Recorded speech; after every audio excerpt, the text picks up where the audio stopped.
Hello, hello, everyone. Happy Saturday. I hope everyone's having a great weekend. We are here with the girls today, and we're going to go ahead and discuss all things parenting. Very good, very good. Why don't we go ahead and just introduce ourselves so people know where to find us? Genevieve? Hi guys, I am Madam Genevieve, and I am an occasional streamer and content creator. I am also an online and in real life sex worker, sex educator, and you can find me and all of my links on Twitter, Madam_Genevieve. I'm sure that Brittany is going to put the links in the thing like always because she's so great at that. So check that out. You can find my link tree and all of my platforms there. Perfect. Harmony?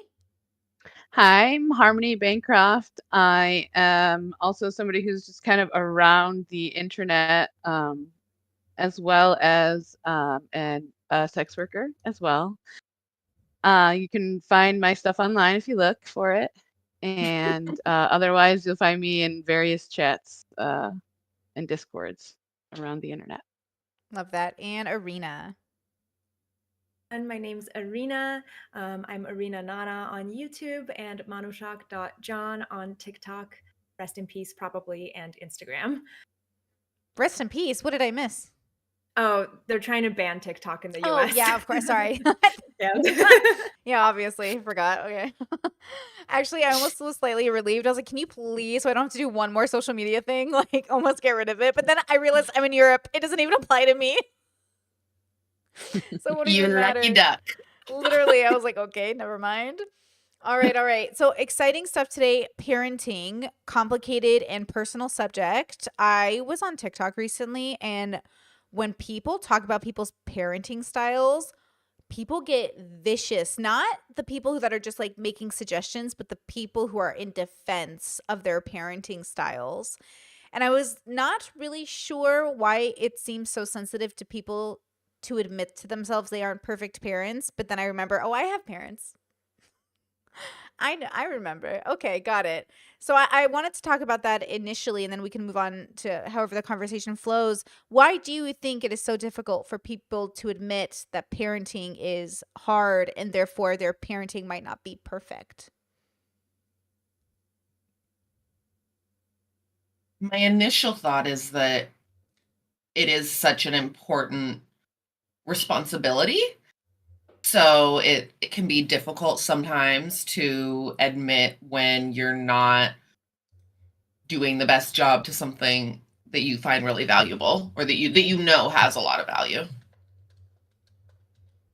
And I think too, like because of parenting, like the biology of it all, like that, especially as a woman, like we grow something inside of us, and then it's like it feels so much like it's part of us, but it's a separate consciousness too, so there's almost like this process that's happening of, individuation of the child from the parent. It's hard to admit that you're hurting something that's other than yourself, like I think that kind of plays a role in it too. Like That- for oh, yeah. Yeah, go ahead. sorry. I was going to say, I think, Harmony, you bring up such a good point. And I wonder, Brittany, in your stories, since your mother and father are together, and I'm curious about you guys as well in general.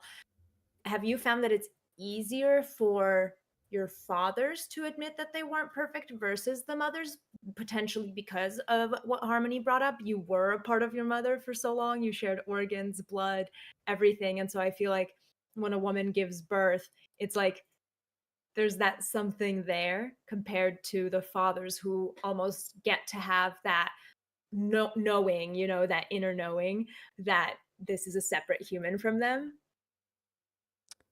That's a good point. Hmm. Hmm. Do you also feel like there's a lot of like societal, I guess, pressure, maybe, if that's the right word, but there's kind of this expectation that women are going to naturally excel at motherhood, like that, like we're Mm. gonna all just be great at it. We're gonna have this maternal instinct that kicks in, and that's it. That's just gonna be a piece of cake. Mm. But I wonder if it's So people getting defensive over their parenting, I wonder if part of it is especially like when, like there's often that criticism of if you don't have kids, you can't say anything, right? Mm. But there's is because it is so difficult, and maybe especially like I feel like parents who get defensive are parents who do really, really love their children. Um, and they feel like the outside world can't possibly know what's better for their child. It's that going back to that I know you better than you know yourself kind of thing. Um, it's very personal. I wonder if it's similar to when people make critiques on your like make unasked for critiques on your art or something like that. If maybe there's like a similar but maybe deeper tinge to it. It's definitely pride Or related, yeah. right? Like a Yeah. pride in the work. I will say, like, in terms of my mother and father being different, I think my dad's personality let him be a better mediator, but ultimately my dad is the same as my mom when it comes to like, what more did you want? Like, what more? Like, yes, we all have, they say, they kind of like, it's like when anyone, whether you're a parent or not, says, like, of course we're not perfect. None of us are perfect, but they can't make the second leap of like fully understanding that there could have been a different way, or even if they had chosen a different way, that it literally would have mattered. Some things my parents do say, like, oh, I wish we had done this differently. And that's kind of nice, but they do this like very stereotypical, like, immigrant thing where it's like, they apologize, but they put the responsibility of how the child feels on the child. And they don't really want to take full responsibility for how they contributed. And so I think that's like fine. But then that's why I think children end up parenting their parents in some aspects, even if it's just to parent themselves, to say like your parents are on a journey, right? Which I radically accept when parents are on a journey. But it is something like it's something like painful to hear that they, again, saying like I did my best isn't what people want to hear. Is like, we were watching George Janko on stream yesterday. They want to hear their son say something like, my parents were so great, I didn't even deserve parents like that, they were amazing, like I think I'm not even good enough to be their son. And I'm like, ugh, no, because it's so fake. Like, there's no way, bro. Even the best parents I know in the world, there's no way that like the pedestaling is necessary. But I think that parents who also pedestal their kids, you know what I mean? So there's something about it where I'm like, I know pride is involved in this and I know they mean well, but I think it's a matter of like, it's very hard to be introspective about your own parenting when you know you're trying your best and it's hard already.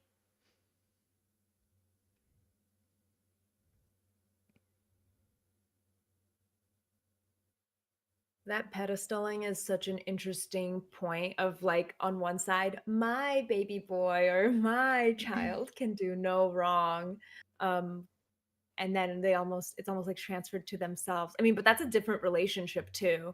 It's like my child can do no wrong, and then I can do no wrong as a parent. But it almost feels like it's two sides of the same cube or coin. Yeah. And like, Oh yeah, that's so common for parents to live vicariously through their kids, or like, you know what I mean? Like, have experiences that give their kids experiences that they want to have. I think there's like a healthy level of that, but then there's also this like super crazy level of living vicariously through. That's, yeah, a lot of gives the kid a lot of pressure to live up to. mm, The vicarious thing, it's like you have the life I wish I had, and therefore I could do no wrong as a parent. Maybe that's what it mm, is. Yeah, Like which back is in my totally day. not seeing the child. It is making the Yeah. child you and Hmm. erasing their unique themness. Yeah. Mm. Which is why it's so like it's such a disconnect, because the parent is like, no, I'm raising you perfectly. This is how I would have wanted to be raised, when that's really not the point. I saw this, I think it was a TikTok actually. I don't know, some social media thing about the difference between like this one parent that this kid was having this experience with this parent where like he tried so hard to connect with his son, but he did it by always asking his son to come into his world mm, instead of like trying to enter into the son's world. And to me, that's what a good parent is. Like, can you enter into your child's world. It's Mm. not their job to enter into your world. You got to do that. You got to deal with that. You know what I mean? Like you got to like be secure enough in your own world that you don't need your kid to come into it to connect to them. You got to like be able to enter into their world, and that takes a lot of specific kinds of skills, I think, that take cultivation that don't necessarily come naturally to all of us. Well, then I'm curious, what is the point of parenting in your guys' mind? It's not just like the job of it, but like the idea of producing people and then maybe the job itself.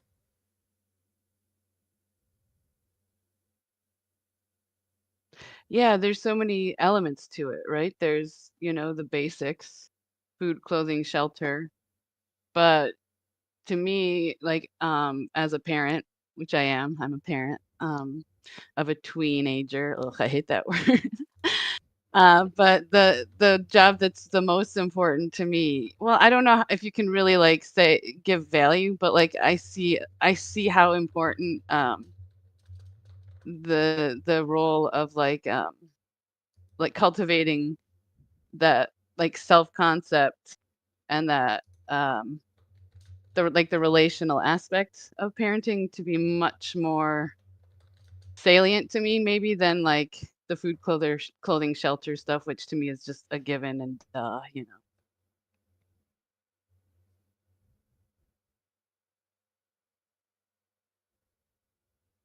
When I think of the why of becoming the parent, I mean, I do ultimately think that it is for selfish reasons, not in a bad way, but just it is what it is. Um, and I think about how, on a base level, well, there's two mating strategies, the K strategy and the R strategy. So R is like reptiles and rabbits, and basically the strategy is mate, have lots of kids. You don't have to invest much into them. By chance, some of them will survive to mating age. And then there's K strategy, which is you have fewer kids, but you invest all you have into them. And then beyond that, beyond the basics, which I think it wasn't that long ago, I think that we thought of just the basics as good enough in a parent. My partner and I talked about this, how it's kind of a new concept to care about what children's feeling, about children's Mm. feelings, about children's mental hmm health. even about child Yeah. development. The field Yeah. of child development is like within the last century. Yeah. hmm hmm And it's interesting how we're changing parenting so much, even from the past few generations. Um, and we are continuing, I think, to improve upon it. And I think that kind of, well, by we, I just mean I'd probably rather have a parent now than a parent from 500 years ago. Mm. Um, It's so sort of similar. It mirrors our understanding of the psyche too and the consciousness, like our understanding of children, which I think is interesting. Yeah, it's interesting. I mean, I've been pretty vocal about my own parenting journey, and I'm more and more convinced. Like, I did have a day I woke up just recently where I was like, yeah, I don't think we're doing it. Like, we're not going to do it this time. And so we're going towards that journey of like not having those children in a very permanent way. And as we go through that journey, and it will take some time, right? Because like it's a big decision, but we're on the path of deciding to go down that path. Does that make sense? Like we've decided, okay, no bio kids. Now let's go down the path of like doing doctor's visits and talking about what that would take and what that would look like. And if, during that process things change, great. But right now it's like, okay, we're going to head towards that direction. And it was an interesting decision. I was waiting to see if my desire to be a mother would come back, and it just hasn't come back. And again, if I had had a baby prior to this, great. Like, it's not about regretting, it's about just radically accepting this is where I am right now. And if I should want children in the future, my partner and I are super open to adoption. Like, we just don't see any problem with that. Even if we did it late into our 50s or 60s and we adopted teenagers or fostered or participated in some part of the community aspect of like giving children away into adulthood that isn't the most turbulent, like a harm reduction aspect, like cool. But in terms of raising like a little baby and being there and doing that, you know, for a couple reasons, I don't think it's reasonable. One, my desire to be a mother went away. So it feels weird to do it now. Like, just feels like weird to do it, right? Before I really wanted it. So I was like, how are we not doing this? But now I'm like, I don't know, dude. Could, you know. And then two, I realized like we don't fit the standard of what I would like in parenting. We don't have the income I would like or the location I would like. Like, realistically, we were talking mostly about communities because we, you know, we'll see kids in the neighborhood, we'll see like families, and I'll be like, they have to take those kids to school, bro. What school do we take them to? What community would we have available to them? Like, would we move to the States so they're around my siblings and their kids? Or would we, you know, like there's not a lot of children in our life here in Croatia. So I was like, would they grow up without any friends? Like, would I have to make friends with Croatian mothers? Would I have to learn how to speak Croatian for real? Like, okay, you know, there's just so much that would go into it that I just don't think matches. So not only did my desire go away, but my standard wasn't even met. I actually realized when I stopped working on my standard of becoming a mother that I realized it had gone away for real. Because before I was reading children's books and I was getting ready and I wanted to like work out for the sake of being like a good mother. Like, I was doing all these things in preparation to be a mother. And then I noticed the moment I wasn't working towards it anymore, I was like, oh no, like it's gone. This is something I wanted since I was like 9 years old. I used to walk by maternity stores with my mom and be like, I can't wait to have a baby. Like, I was so excited. And then truthfully, yeah, I think like fibro came into my life. I'm 1 year diagnosis next month, bros. 1 year since I got diagnosed. That's pretty crazy. But I'm not even a year in. So I'm like, So it's interesting to realize like the desire is gone, but the standard. So I was curious to think of myself like, what if I still had that desire? How would I have reached that standard? And like, what would I really have done with my life? I would have done something different. We probably wouldn't have moved to Europe. It just wouldn't have made sense to raise a baby here when it's not an English speaking country in the way that I would feel like I could take the kid to school alone. Does that make sense? So Oh those yeah, things were very coming to much. mind. Yeah. All the little practical details of what it is to be a parent. It literally like it completely changes everything about your life, necessarily so, you know. So, yeah. Yeah. And in particular, I think if you are able to choose where you want to raise your child, like that is such a major decision.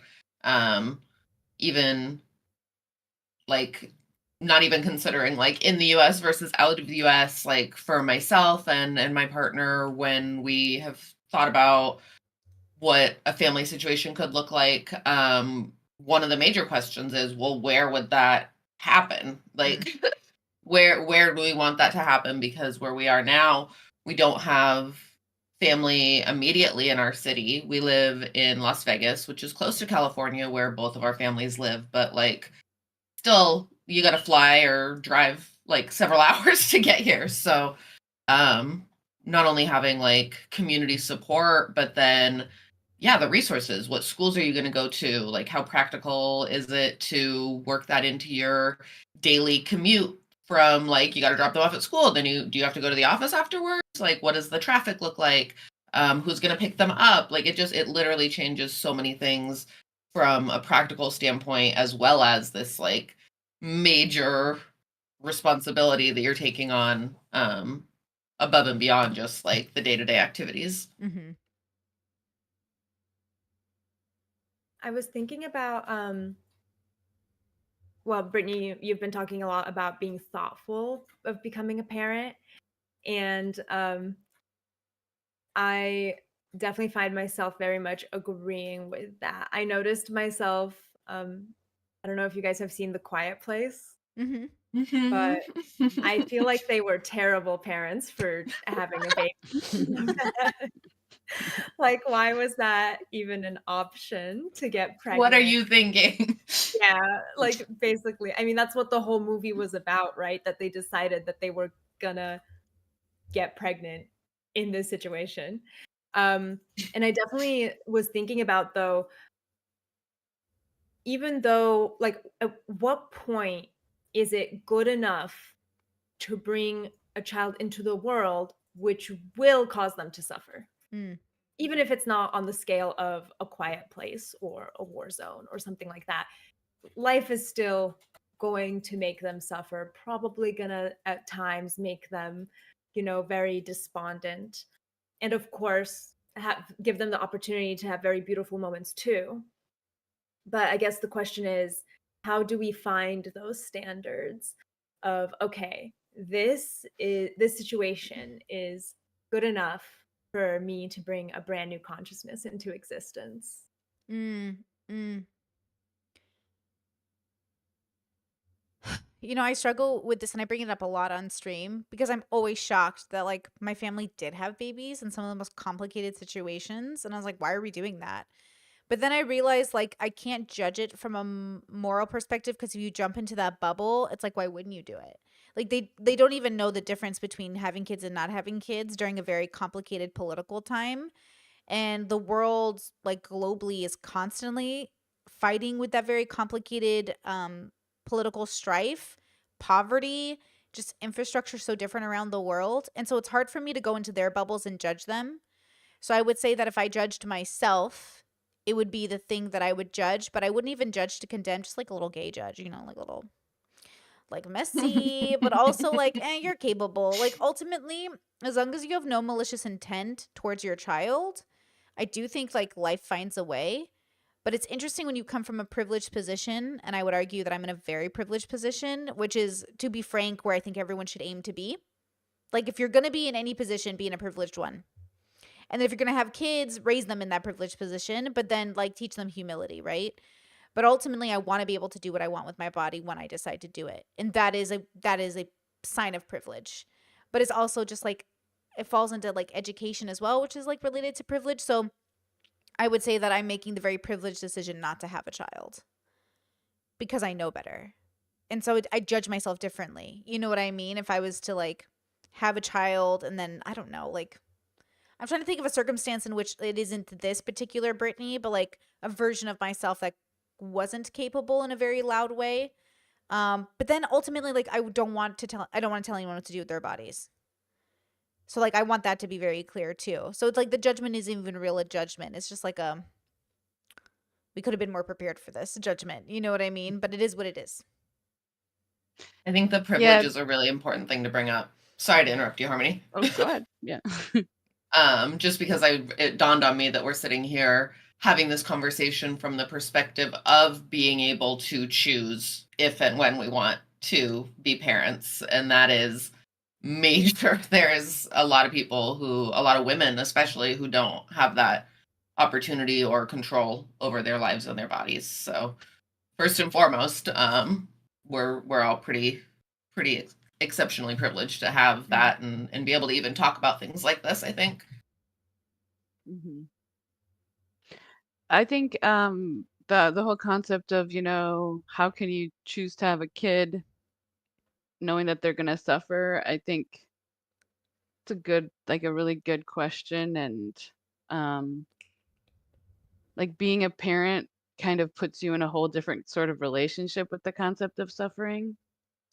Um Knowing that consciousness requires self-deception, Mm, which brings us suffering inherently.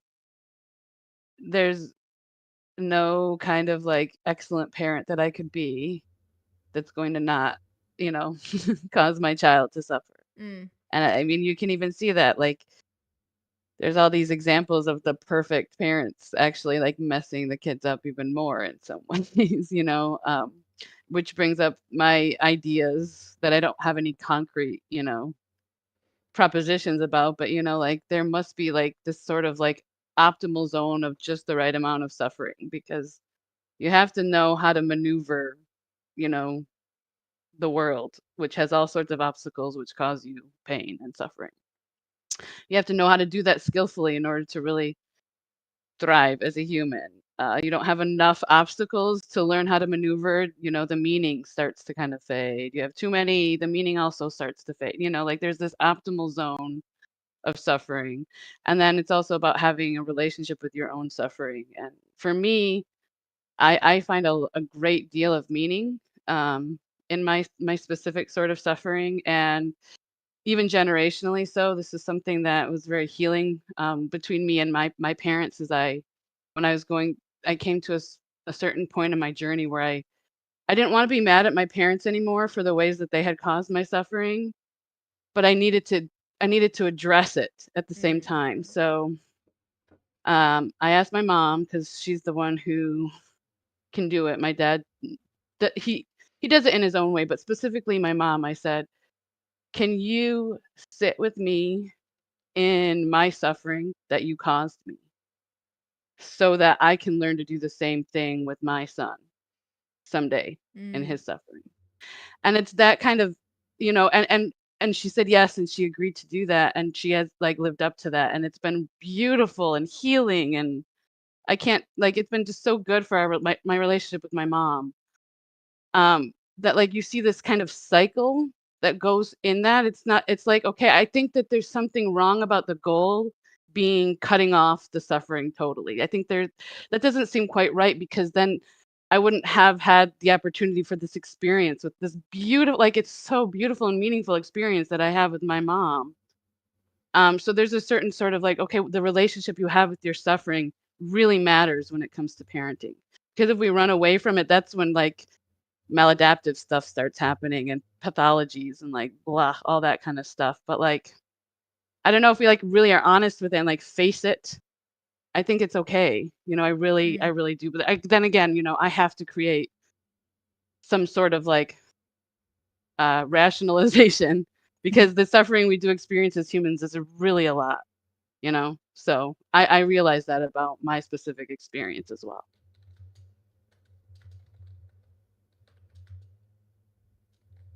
I think maybe that is maybe what I touched on earlier. I think that really explains it, is that when you are in a particular situation that maybe we might find, hey, that's too much, but maybe for them, they find meaning in that suffering. And that's not to say that humans should suffer in that way, but it's to say that, you know, I found meaning in this suffering, my child will find meaning in this. And also, the suffering that my child will go through is in ways perhaps not as much as what previous generations went through. And so we bring our children into a world of suffering that is hopefully a different kind of a different scale than what we've been through. Like, hopefully that's the goal, is to improve upon previous generations. Right. And to me, that is totally part of the human process, is like teaching your kids, like, that is like, well, not the human process, but like part of the process of, past, like, what it means to be human. We get stuff from our parents. They teach us how to do stuff. Just like, little lion cubs learn how to hunt from their moms and stuff like that. Like, I really think, because of the sort of creatures that humans are, we're beings who are concerned with being, that, like, it's actually a really important part of the meaning making process of being a human, to, like, teach your children how to be human. This Mm. is how you suffer. This is how you have joy. This is how you know what I mean? Like, that is like that is like, maybe to me, and I'm skewed and biased, but, like, to me, that is like what it means to be a good parent. Like, food, clothing, shelter, duh, again, but, like, actually teaching them how to, like, do this human stuff, how to be a human, how to be a being that knows it exists, that is concerned with being. Like, that's the calling of parenthood. I do think a lot of parents only know the basics. And I think that's why you see our parents have midlife crises or have like major problems in their own life. Like, I actually have sort of a belief around the midlife crisis as a thing that boomers experienced because they never faced themselves and they just did the basics. And so by the time they got to an age where they figured out the basics and then they could look at themselves and be like, whoa, what did I do with my life? It's like that midlife crisis comes into their, existing, and then they don't know what to do with it. And so I kind of do think the more introspective you are, the less likely you are to have it. And I do see it in people. It's funny, like, I'll meet people who be like, oh, I'm very introspective. I've been that way since I was a kid. I was like, you had a midlife crisis that like radically changed your whole life and you went kind of crazy. What are you talking about? Like, yeah, you might have been introspective, but why'd you have a midlife crisis then? Like, why did you have a realization of like, what did I do with my life? If you have to ask yourself, what have I done with my life? Like, that means you weren't paying attention at some point and it became a surprise to you. And then I think parents fall into this trap of looking at their kids and they're like, oh my God, who did I raise? And I'm like, how did you parent? And it's like there's so much like illusion around the fact that we think we're paying attention to our life and we think we're paying attention to our parenting. But I've heard from different kids, like I'll hear from the kids that were kind of like latchkey kids, like kids who just like got themselves home from school and made themselves food and had the TV, and they'll say like my parents are always shocked that I don't feel bonded to them, but it's like, when did I ever spend time with you? When were you ever around? And it's like these parents think like, but I worked and I paid the bills. And it's like, yeah, that's great. But for you, your Tuesday was my childhood. So you're thinking, oh, it's just another day. And I'm just thinking, I have no core memories with my parents, you know? Mhm. And so that's why I think I am grateful that I am a stay-at-home mother, or I am grateful that I have lots of memories with my parents. Like I was just telling my partner, like, yeah, I have vivid memories. And this is my childhood, not my siblings, because like there's 10 of us, who knows what they did. But in my childhood, I remember a mother that got on bicycles with us. I remember a father teaching me how to ride a bike. I remember my dad building fire pits with us. I remember weekend projects. I remember beach trips. I remember going to the zoo. I shout out San Diego Zoo. I have vivid memories of Hurricane Harbor and Disneyland, and I have memories of field trips, and I have memories of my parents, and I have photo albums to prove it. But I have a memory of a parent that even played on the floor with me. I have a goal of being an older person that can sit on the floor. But like even parents, like to this day, my mom gets on the floor to play with the grandkids. And there's something significant about that. It's them coming down, like Harmony said, to the child's bubble and spending time with the child in its world, because like children are often in their own little spaces. And so, I feel really lucky in that way in comparison to, I think, how some people, but again, it's that kind of disconnect that parents have sometimes where they're like, I was around. And I was like, were you around? If your kids don't have that memory of you, you know what I mean? Yeah, they're so focused on providing the clothing, food, shelter elements and wanting to do that in the best way possible. Maybe they're prioritizing, oh, I need to work harder, I need to make more, I need to be able to provide more. Because And then they're those kind of pressures lacking. are Those huge are as a real, parent. very, Yeah. very real. Yeah. And that's difficult, I imagine, to find balance between providing enough in a monetary way with balance of providing enough in an emotional way as well. Because Like, let's you be gotta have honest, I both, don't think ideally. people can't even take care of their own needs in the society that we live in Hmm. these days, it seems like. You know what I mean? Like, let alone children. So, Yeah. yeah, I don't blame it. There's so many issues that compound, like that make being a parent so hard. Yeah. I was gonna say we brought up the going into the child's world, into the child's bubble again, and I was wondering, because Brittany, you bring this up a lot too, of how parents will build this perfect bubble for themselves, and sometimes it works out for the kids, and sometimes it's the worst possible bubble for the children. Mm-hmm. How do we balance that if we are aware of that? That we do need to enter the child's world while also, you know, we choose the parent lifestyle if we are privileged enough to choose it. But we still, want to have our own identity outside of that. Well, not necessarily, but some of us do. So how do we balance, I guess, um, building our perfect bubble while also taking into account that maybe this won't be the lifestyle that is optimal for the child, especially when they are a minor and you are still legally responsible for them. What is the balance there? Yeah. And before we go on, I'm sorry, Arena, it's just FYI, if you want to turn up your gain just like a little bit, like the tiniest bit, it might help. Yeah. Does anyone want to answer that first? That's an interesting question. I don't know if I have an answer of how, but I will say that it is very important. I think because of the type of consciousness that I am, I'm a PDA autistic, so I perceive demands, as a threat. So that dictates how I live my whole life. So I naturally am very like low demand in my parenting style. I naturally kind of value, because I value my own autonomy. I also value that for my son as well. And because I was also raised in a high control religious environment, like a cult, basically an intentional community, where my parents kind of thought that they were giving me the best bubble in the world, you know, and it was not good for me because of having that experience. I think, yeah, valuing the personhood of the child, and knowing that they are their own unique consciousness and they're going to create their own meaning. They're going to create their own. Yes, you're going to show them. And it's like you're in this creative tension between showing them how to be this kind of being, you know, who's concerned with being, but also knowing that they're their own person at the same time. So yes, you're showing them how to be a person, but they're their own person and they're going to figure out their own way of being a person.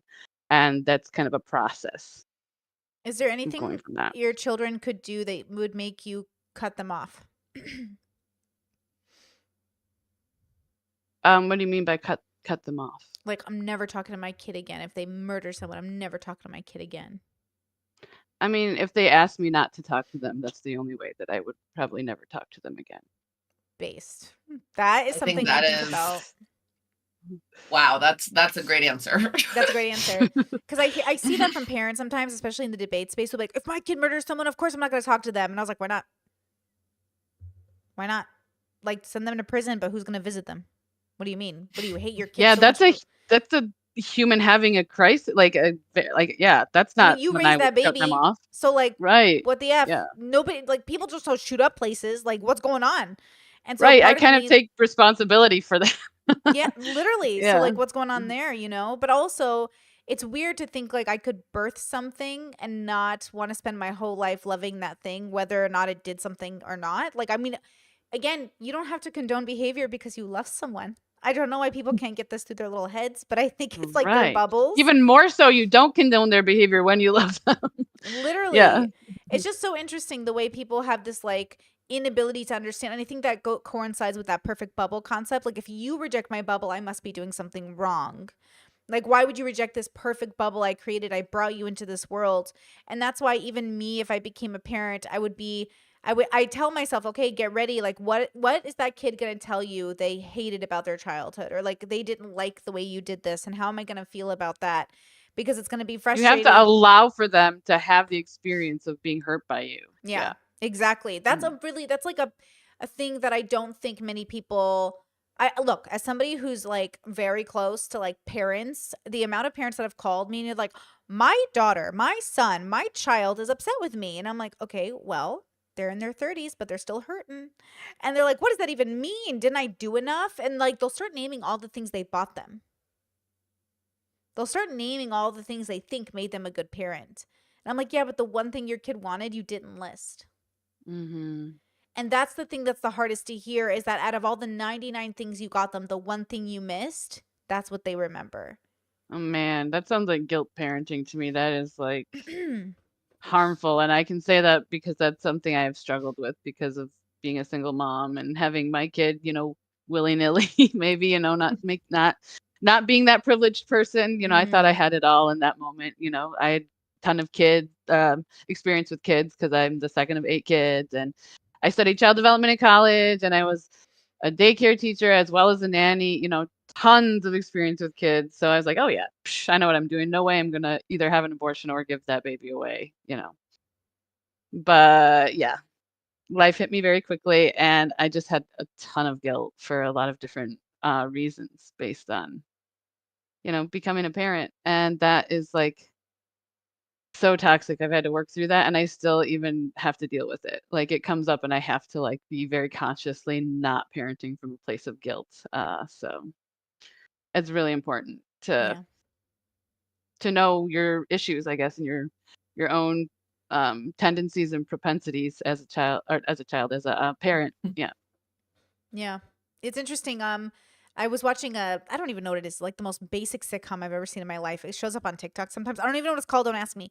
But I'm watching the clips from it, and the dad comes back into the kid's life after 30 years, and the neighbor stops him and he's like, "Hey, your son has like feelings about this." And I was like, "Yeah, I feel like y'all should not call him the dad. Like, I feel like you can call him sperm donor or like spawn creator, but like to me a dad is like an active participant." in a child's life, and it's a person who also like prioritizes their child. So I say this out loud, but it gets confusing for people, and even for myself. I think as your job as a parent is to prioritize your kid over yourself, but not in detriment to yourself. Like, Oh gosh, that is so tricky. Yeah. like that's a fine line. Same Mhm. with like parenting and couples. I think your marriage has to take your kid is your priority, but not at the detriment of your marriage. And so Yep. this idea is very hard for people. But when I see people claim status of parenthood, but they are not prioritizing their kid, at the like, my brain is like, what is that? Like, what is that? Like they're missing the very basic fundamental Like, portion of mhm. being a parent. Okay. So here's my conundrum that I deal with all the time on this subject. As an autistic person, I get triggered in certain environments. Triggered is maybe the wrong word. Like my nervous system gets activated. So, like for instance, at my child's sporting events in a very loud gym with bright lights and yelling people who are highly emotional, that environment is like for my nervous system, right? Mhm. And if my nervous system gets triggered, I'm more vulnerable to a meltdown, which impacts my child as well if they see that, or if I have to recover from a meltdown. So do I not go to my children? Do I not put my child in sporting events? Do I not go to their sporting events and put them in? And you know what I mean? Like what? And then how's my child gonna perceive whatever different way that I go? Do I go to the sporting events, mask, and then like have to deal with needing to dispel all that energy, or like then maybe needing to rest all week, because of masking so hard in that environment, which also impacts my parenting ability, So like it's really that I think that's an extreme example, but like everyone has issues like that they're trying to balance and figure out, and it can look to other people like, oh my gosh, like they never go to the sporting events, or like they're judging, No, like you're not there for your kid, and I'm not saying that's what you're doing, Brittany, but like, you know what I mean though? No, but like It's I had the same conversation with my partner, and I was like, hey, just so you know, if we have kids, they're not sporting. We're not doing sports. We don't do sports. You and I don't do sports. And one day they're going to hate us over it, and we're just going to have to deal with it. And we made the decision that we will be gladly hated because we're not doing it. Yeah. I'm just not going to do it. And it sounds Right, so which is fair. crazy, but it's one of those things where I think it is a struggle. Like that's what became very clear to me. They're like, oh, this is one of the reasons my kid will hate me. Like if I don't do this for them, but also like it is one of those things where I don't know. I think you do. I think that is something I'm willing to make that bet. I'm willing to like, I'll put them in everything else. Like we can do music, we can do Right. art, we can do other things. I just like, And then for someone like me, I'm a single mom. I have 5 brothers. He's got a grandpa. They're all like deeply invested, so he's Yeah. good. yeah. But still, I'm thinking, ooh, that coach kind of, like I feel you on mentor that. relationship is so good for him. Like I think that's amazing. You're making I that can't effort. not make that. You know what I mean? Yeah, But yeah. No, I think that's so It's good so though. yeah. No, It's I so think you're making that complicated. effort. It is. Like every choice, yeah, is very complicated as a Yeah, parent yeah. because it's really not black and white, like because you taking care of your consciousness as well as yourself is so important to you being a quality parent, to being able to actually show up in the way that you need to. Totally. So like you have, but your kid needs you sometimes to like not take care of. It's so complicated. It's very It is. difficult. No, I commend you for find making that balance. decision to like give him access to those things. Because it's a part of that putting him before you. Mm-hmm. Yep. It's just seeming like it seems like such a constant juggling act to be thinking all the time of how do I prioritize this other being without causing harm to myself, because that in turn could cause greater harm to them. And so you're trying to like check all of the boxes and like minimize the harm, and then you think you're doing the right maximize- thing, and then you realize because of the outcome, like, oh, that wasn't the right choice. Whoops. Right, Well. right. It's kind of like a damned if you do, damned if you don't situation. And like, I think, you gotta do the honestly, best I you think can. You do the best you can. I think that's the reason that parents get so up in arms when people say that they're bad parents, honestly, because of this that's- thing that we're talking about. You know what I mean? Like they're trying to figure this out, just like the rest of us, and like, Yeah. yeah. my mom has, so I've talked previously how I had childhood cancer, and it was this like really obscure diagnosis that required a lot of specialists, and even the specialists had only really read about it. They had never treated it in person in somebody my age, and all sorts of weird stuff.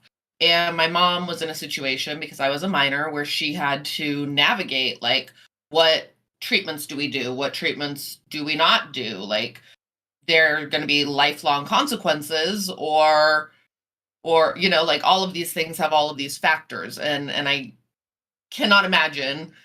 I'm not a parent. I can't imagine being in that situation, although I mean, I can maybe relate to it with like my pets and having to make medical decisions for them and feeling responsible for that. But I mean, obviously that's like a whole different situation. And now as an adult, when we talk about it, because I do have ongoing medical issues, like as a result of the treatments that I did, and there's stuff that will deal with for the rest of my life.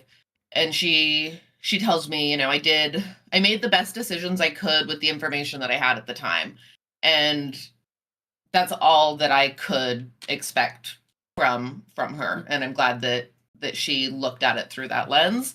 And even if it's, in hindsight, maybe there are different decisions that could have been made or different things that could have been pursued.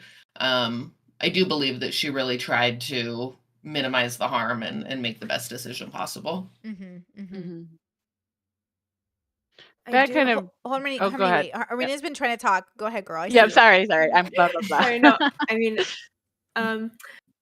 I was wondering, and actually, Genevieve, you brought this up, and Harmony, is so we have to, prioritize the child, prioritize ourselves, but then also, how do we support our child in decisions that they want to make, but maybe that we have concerns about? So, for example, if a child converts to a religion that requires them to be circumcised, they are underage. Are you going to go take them to get that surgery while they're underage? Or I mean, are they even allowed to change religions? Like, that's a kind of similar a big deal to the to do, too. the trans Yeah. argument.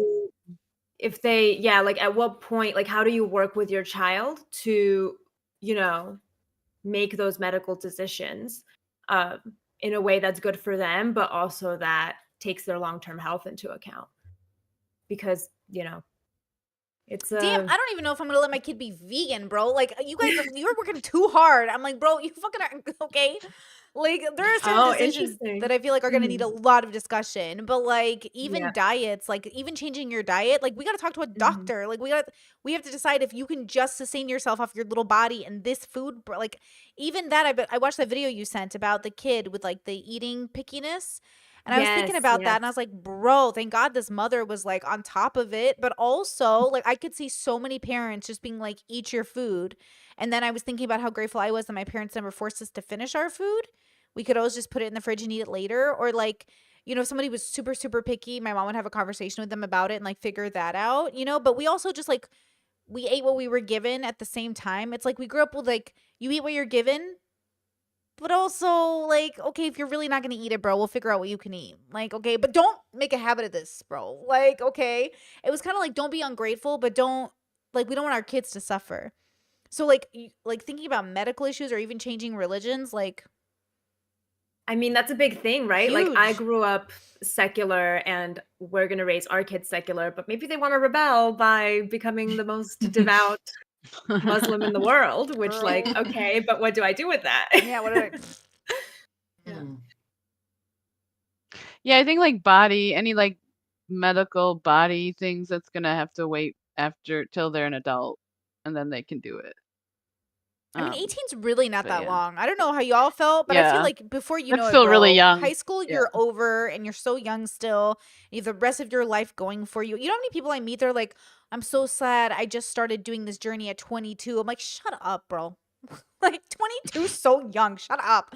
But also like 18 is so young. So even if you're a teenager and you're like, I got to get it done now, you could wait 3 fucking years if you're that dedicated, bro. Relax. But also, it'd be nice to have parents that can support you and you can talk to them through the process and you can figure out like different ways to do it. Like, okay, if my kid came to me, they're like, I want to be, I don't know, a dedicated Muslim. I'd be like, bro, fine. We'll start with the simple shit, okay? Like couple classes here and there, maybe some like Quran classes, and like maybe we'll get you a prayer rug, but like I'm not stopping pork.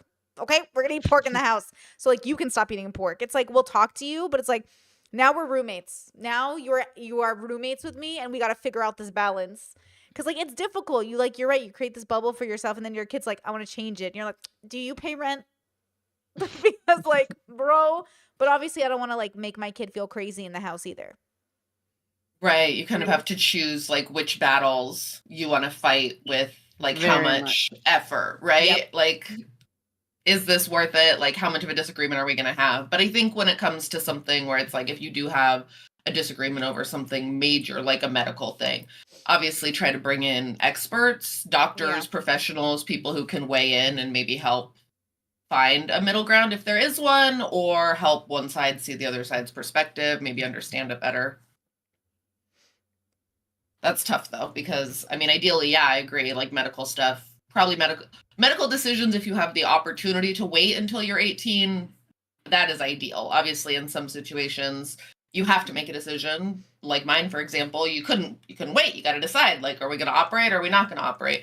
But ideally, if possible, put off major decisions until you're 18, because it's not that long of a time. Here's a question. We're talking about like religion or maybe things that we feel like are more positive. What if it was something that you felt like was truly going to endanger your kid without you coming off like a bigot? And I'm not thinking about trans kids because like that's so different to me. I'm thinking more like, what if your kid was like, I'm a really big fan of like this guru here who teaches me about like misogyny or some shit. Like, are you gonna sit there and be like, yay, let's watch him together and we'll talk about it? Or are you gonna, what if you're like, I remember my mom took me to concerts I wanted to go to. And she'd be like, who's the band? Let me listen to their music. And she would like help me see the band if she thought the music was appropriate or something. But like, what if it was someone like she didn't want me to see? It would be like, no, you're just not going to do it. That's what it is. But like, I wonder if like in that regard, since I'm a more progressive thinking person, I'm like, where would I draw the line? Like, where would I feel uncomfortable? How would you tell your kid, like, I don't think this is good for you in the long term? Like, you know what I mean? I think if I was in that kind of situation, because of the type of person I am, whenever my parents told me no to something, it made me like 10 times more interested in it and like figuring out ways to find out about it behind their backs and whatnot. Mm. So I think because Same. of That that, was my thought right here. yeah, exactly. Like I want to be wise about how I do that with my kid. And so I think having like a relational approach to it, we're like, okay, well, let's talk about like, why is this so interesting to you? What do you get out of, like, what do you think about this? Actually being in dialogue with them about what they find so salient about, the thing or whatever, so that you can kind of, again, like enter their world, understand how, like the sort of relationship that they're having with it, but also you can have a dialogue with them about what you think about it in a way that's like respecting them as a human, a full human, and maybe they'll still make the choice to listen to it, but at least you're having the conversation with them. Whereas if you just cut it off, they're still gonna find ways to like find out about what they want to find out about. Yeah, I was thinking about you got to kind of know your kid. Like I, for example, always thought my mom was super cool, so I wanted her to be into the things I was into, and if she was, that made it even cooler. But if your kid thinks you're lame, then you really leaning into whatever they're into is probably gonna make them not want to be a part of that. That's such a good point too. Like you suddenly start, I don't know if we're thinking of like a simple thing, like they're wearing a ridiculous fashion style or whatever. And then like I've seen, on Instagram, like, well, the dad suddenly starts wearing said ridiculous fashion style. And then all of a sudden, like nobody wants anything to do with that because it's so not cool now. But I also, I agree you start with listening to Top G every morning and they're like, yeah, they're like, oh God, I can't do this. Because I don't know, the other side of that like initially came to mind is if you tell kids like, no, something's forbidden, they're generally, at least I am, and a lot of young people that I know are going to be really inclined to seek that out. And if it's something like listening to a super misogynistic podcast or whatever, like I can tell them, no, you can't listen to that. But probably they're going to find a way to listen to it regardless. So the better choice Mhm. would be to like talk about it with them, listen to it with them if possible, and then let them know like here's why I feel the way that I do, here's why I don't like it, like That etc. example is actually really funny to me because it's very relevant in my life because when I have this I got the Jagged Little Pill, Alanis Morissette, who's Oh like my one of my god. special interests. I got her album for my birthday, I think when I was 10, and my parents wouldn't let me listen to it because it was explicit. And she is literally still one of my special interests as an autistic woman now.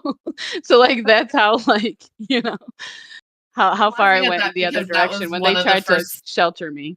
yeah, that was one of the first albums that I got as well, and I was like, I don't know, Nice. 10, 12, somewhere in there. I feel like you and I are the same age-ish. Yeah. Yeah. And it was explicit. So the rule was I couldn't I couldn't just have it to listen to it. We had to listen to it in the living room, like on the family CD player Yeah. with the speakers, or in the They took a family car when pastoral we were approach driving to it. somewhere. Yeah. Like, okay, like yeah, you can have this, but you're not going to play it on the CD player in your room. At least not at first. Like we're all going to listen to it together and become familiar with it. hmm And she was not a fan of some of the lyrics, but she did play it in the living room for me. It's okay on the more Well, I extreme think, end. Oh, go ahead, Harmony. Go ahead. yeah. Oh, I was just gonna say, like, I think the harder that parents try to control their kids, the harder they're gonna want to individuate. So keep Mm. that in mind as well. I was going to say on the more extreme end, I have a very vivid memory of being 15 and pissing off my parents. And my dad went through my music case and then broke every CD with a cuss word or bad lyric in it. And then I told teachers at Yep. school, I was like, he broke all my CDs today. And they're like, that's tough, bro. You should talk to somebody about that. I was like, I'm talking to you. And they're like, somebody else. And I'm like, I know, it's a big responsibility. This is not quite abusive, but it is quite emotionally frustrating. And I would argue, like, a sign that my parents weren't perfect. I think giving into your Yeah. anger and allowing your anger to dictate how you discipline a minor is sort of an indication of where I would say my parents were bad parents in that moment. I don't think a hmm good parent would be like, great method, hit your kids, break CDs, not talk to them for 2 years, like force them into like, obviously, that's not the greatest shit they did. That was the worst shit they did. And that's why it'd be nice if they were like, yeah, I shouldn't have done that at all. But they instead go, and I love them so much, go, well, you were very difficult as a teenager. I'm like, I know. Which is why I'm saying maybe you weren't as prepared as you thought. Because I don't know what story doesn't have a rebellious teenager. So I feel like I did my job. you know? It's interesting to me too, like that, it's so difficult to talk to kids, but I am noticing the conversation kind of shifting of actually making the time to speak with your children. So, like, if they are listening to bigoted or misogynistic content, asking them, okay, so this person's saying this, what evidence in your own life do you see that these ideas may be true or not true? Mm. Where are you looking to confirm your bias? Maybe teaching them about confirmation bias and things like that, and kind of having those discussions. And yes, it is effort, but you are raising a whole human being with a consciousness who needs to learn and adapt to the world. So that is what you're signing up for when you are being a parent, is to debate your kids. I mean, my mom did it. Like, we would have full blown like debates when I was a teen, and like she just lean into it, play devil's advocate, whatever, to really get my brain going. And I do appreciate her for that. I didn't love it then, but I can see what she was doing now, which is like kind of have those conversations with me in her own way.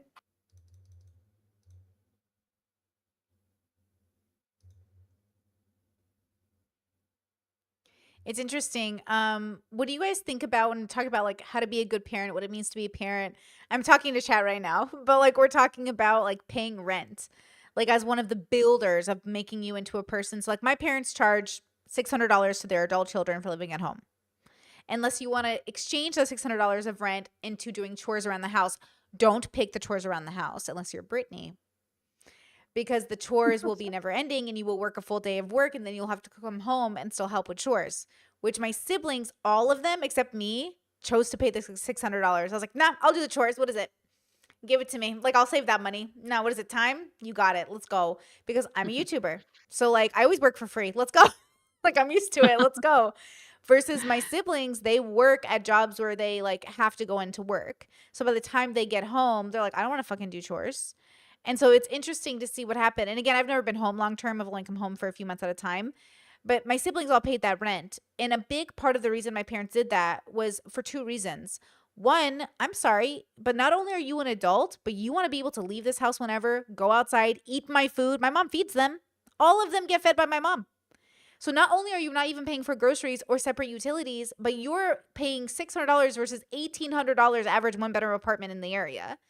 So what it does is like, since none of them are disciplined enough to actually save that money, my mom's like, give me the money. Give it to me. And sometimes if you're lucky, she'll put it into a secret account and give it back to you. But that's only if you're lucky, because not all the kids are good with money because they never actually took it seriously enough, partially because my parents let them come home. I seriously think so.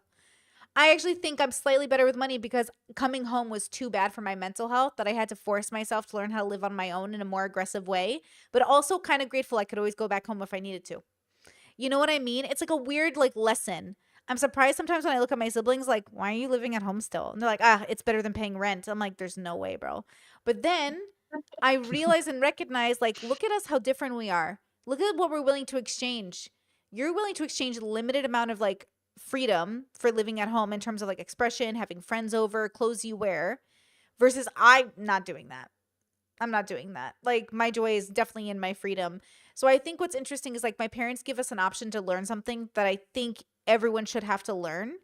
You know what I mean? Which is like, what's better, living at home with your parents or being on your own? Because either way, your parents are going to die. So you better figure it out before that happens, bitch. Like, especially if you're used to living with people. I know. People in the audience are always like, Brittany, not everyone can afford to leave home.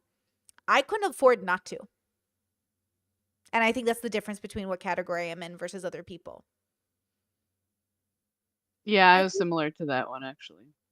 Yeah, I think it's good to. I've been paying for utilities and stuff like that ever since I got my first job in high school, and then started paying rent, living with my mom. And I think it just teaches you the value of money, but also of the labor that your parents have provided, of keeping the home clean, and helping out in that regard, and then also monetarily. I think is really a valuable tool for how to lead life as an adult, at least in America. Um, because I feel like there's this cultural understanding that you live with your parents long term until you get married, and that's what it is in my culture. But then sometimes what happens, especially with men and boys, is then they aren't able to do anything for the home, as far as like cleaning, cooking, etc., because their mother would usually take care of that stuff. And so when it is time for them to get married, that ends up falling disproportionately more so on their spouse. And so that also, I think, creates more problems. I also don't really believe in the like That kick is them so out of the nest true. at 18, but like Yeah. there needs to be a balance of like, yes, you have a home here and you have a responsibility in this home. Yeah. Financial, taking care of the home, cooking, cleaning, hosting, whatever it may be. Well, that's why I for myself, and this is just for me, is I wanted a partner who didn't live at home because I needed, because the boys I was dating before, okay, not the girls. Girls were always very capable, love them. But the men I was dating before, they all had this like be my mommy attitude, and not in the fun way. Because I'm all about it in the fun way, girls. Let me tell you, I'll be your mommy, but not in the literal way, bro. Like, oh my God, I need help. I need a partner, not a son. And so I think one of the greatest, most attractive things about my partner is that he was like years out of his parents' house, had his own job, was capable. And I'm like, okay, good. So now I know you're not going to need me to be your mother, and that is a huge relief to somebody who's like been an older sister and cared for her siblings. Like, I don't need one more kid in my life. I got plenty. So it was a huge relief. And I think that it says a lot, like this idea. And like same with my partner, like he is fiercely independent in that sense. And I needed somebody who, again, It's like no judgment to people who live at home because I think there's so many appropriate. Like actually in Croatia, the average age I think for leaving your parents' home is way into your 30s. So he was kind of an anomaly actually, leaving the home younger. And so even culturally speaking, he's like me in a sense where we're like, no, like no, because even my parents would have preferred for their kids to stay home and pay them rent and be with them in their ecosystem versus spending, like my mom says, why do you want to spend all that money on an apartment? Why do you want to spend all that money on an apartment? Well, you know, because I want to wear leggings. I want to wear a crop top, you know? There is such a transition too to like living with your parents to living on your own. I can't imagine also making the transition to like living with somebody completely different at the same time as I'm just leaving my parents' house. Mm. Personally, That's a for me, great point. you know, like because I remember when I first moved out of my parents' house, like such a huge part of the learning curve was realizing, oh my God, my roommates don't do things the same way that my mom did. You know what I mean? Like, oh, you know, like that was like part of the learning curve. And then you go from there to like figuring out how you want to live on your own. I don't know.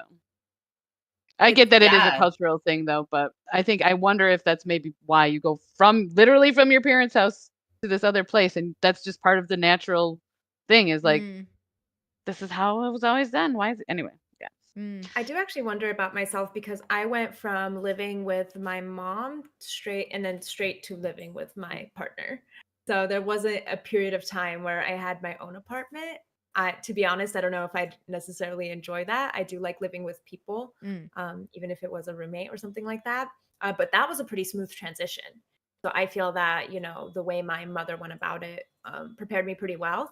But I also didn't have like huge ideological differences with my mother, luckily enough. So Yeah, we she just allowed you to be chill. who you were, kind of. Yeah, Yeah. I moved out of my parents' house when I was 16, not because we had a super difficult relationship, although we did have, you know, disagreements like everyone else, but mainly because the bubble that they chose to live in, they moved to a really small town my freshman year of high school. And it was not where I wanted to be. I wanted to get back to the city. I missed my urban life. I missed my activities there. And I could not wait to get out of this small town. So literally, I graduated high school early and left at 16. And it was always an option. There's always the option, even now, for any of my siblings and myself. You can go back home if you need to. Like, certainly. Like, I know that I will never be homeless because that's always an option. But it also kind of probably comes with either paying rent or doing chores or contributing in some way.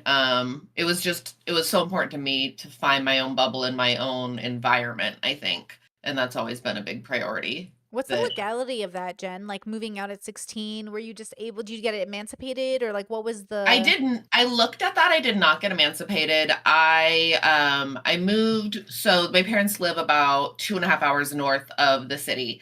And so I rented a room from a family friend. Nice. And enrolled in a junior college because I couldn't go straight to university because I was underage and there was like weird stuff with that. Sure. So I did my associates at a junior college. And then by the time I was 18, I could rent my own apartment and transfer to university. And Nice. so that was the course there. But then when I turned 18, I had to get like a real job. Before that, I was tutoring people. I was working as a nanny, like kind of like under the table type work.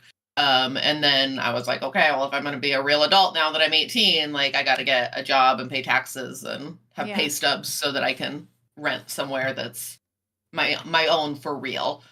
Okay, this is like a generalization, but like what percentage of what your parents did would you incorporate into like future parenting if you were to have kids? So like if I think about myself, I would say like 70% of what my parents did was solid. I would give them a 70% minimum good answer. If I really broke it down, maybe they get higher, probably not lower.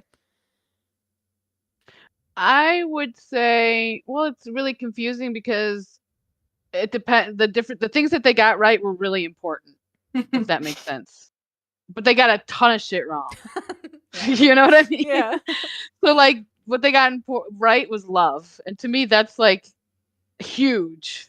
That makes up maybe like 70%. Yeah. And then all the shit that they got wrong, which is tons of shit. You know what I mean? But the love carries so much value. Mm. That is like, I live by that. Like, love covers a multitude of sins. I think it's in the Bible or something. It says that, and I believe that. It's the weighted grades. Yeah. Yeah. If you had asked me when I was 16, I probably would have given them a lower score because I felt like I disagreed Yes. with their decisions at that point. But looking back, and now that I am like talking about my childhood with other people and seeing like the effects that it has had on who I am as an adult, I would probably do like an 80 to 85%, which is high, and kudos, mom and dad. Well Nice. done. I probably have a similar score to Jen, maybe even higher. Like I initially thought like 90%. And the one thing that I think my mom did, which I somewhat appreciate her for, but I will make a different decision, is that she was never firm in the extracurriculars. But I will, for me, when I do have kids, I will put them in an art and I will put them in a sport. They can pick the sport. If they don't pick, one will be picked for you. And I just think it's so important for being well-rounded. And I kind of grew up to be on the internet, basically.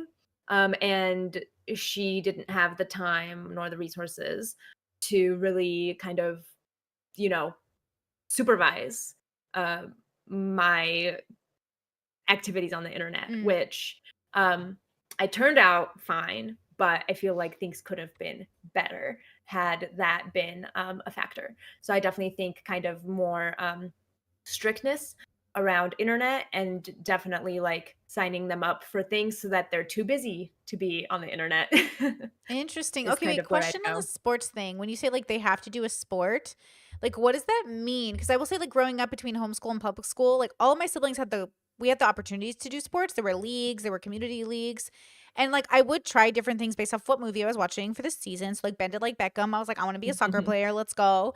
But like I just never cared. None of my siblings picked it up. Like none of us are sports oriented. But we do sports. Like we play football with each other. Like I have memories of us all playing sports together. But it was like for fun. Where none of us are team people. None of us fucking want to be on a team. None of us want to do any of that shit. But Not a like, team person either. yeah. So what So does it it would be mean? Mm-hmm. just a physical activity that they do consistently. So it doesn't have to be through the school. Oh, It okay. can be something like an individual sport. Like I rock climb. Like if Nice. my kid wants to rock Yeah, climb, yeah. I've let's seen your go. TikToks or Right. videos or somewhere. I've Yeah. seen you on the internet. Yeah. Yeah. So it can be an individual thing, but they have to be physically active. That's more so the Okay. requirement. That makes And of sense. That course, makes within sense. their ability, right? Like I wouldn't want my kid if they're, if they have health issues or whatever, I'm not going to push that. But Sure. whatever's appropriate for their health, they have to be physically active within that. That makes sense.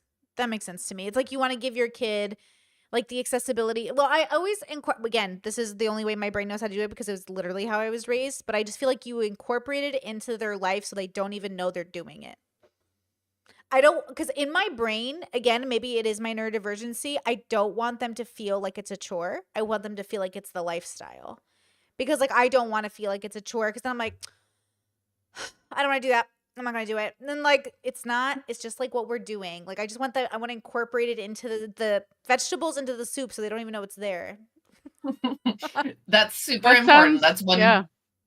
That's one reason that I would give my parents a bit of a lower score, is that was not something that any of us really valued. Like, I don't know, I didn't participate in like organized sports. I didn't really, I mean, like I took like some dance classes, I guess, which I suppose you could count as that, but I didn't even stick with it for more than like a year and a half or something.